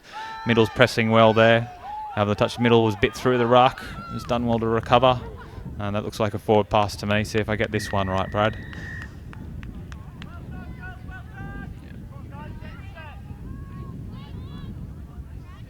Spot on that occasion, Tim. And here come the South East Sharks then. 3 minutes remaining, and they are, well on their way to victory. It just depends by how many. Here's Lewis Lau on the 10 metre. Sharks very well drilled out of the box, running that latch and transition play to a middle stripe bump on the other middle. And we had Bronte Sykes picking up there, but unable to find support players on the scoop. And we'll see if in the next 2.5 minutes West Wildcats can get a couple of consolation scores to help them with some confidence going to the next round.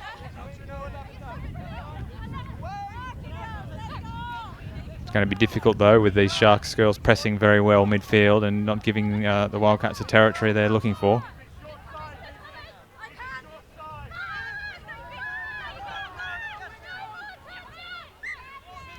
So good defence there from the Sharks, good press all the way downfield, so that the turnover is close to that 10-metre line.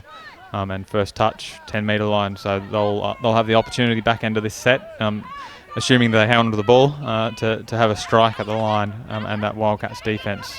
Emily Crow kicking around one defender, latching Sophia Luxon. Jay Grantham kicking around to that right edge. Here comes Julie Unsworth, looks like she'll scoop through. Fifth touch will be played, looks like. No ball down. So a minute and a half remaining then. And the South East Sharks, well, have secured the victory in what has been a very dominant display.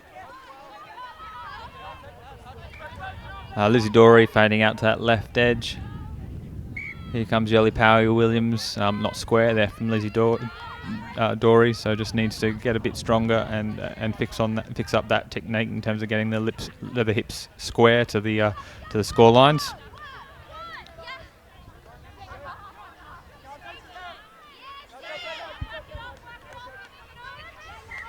Mistakes starting to creep in the back end of this 40 minutes here, Brad.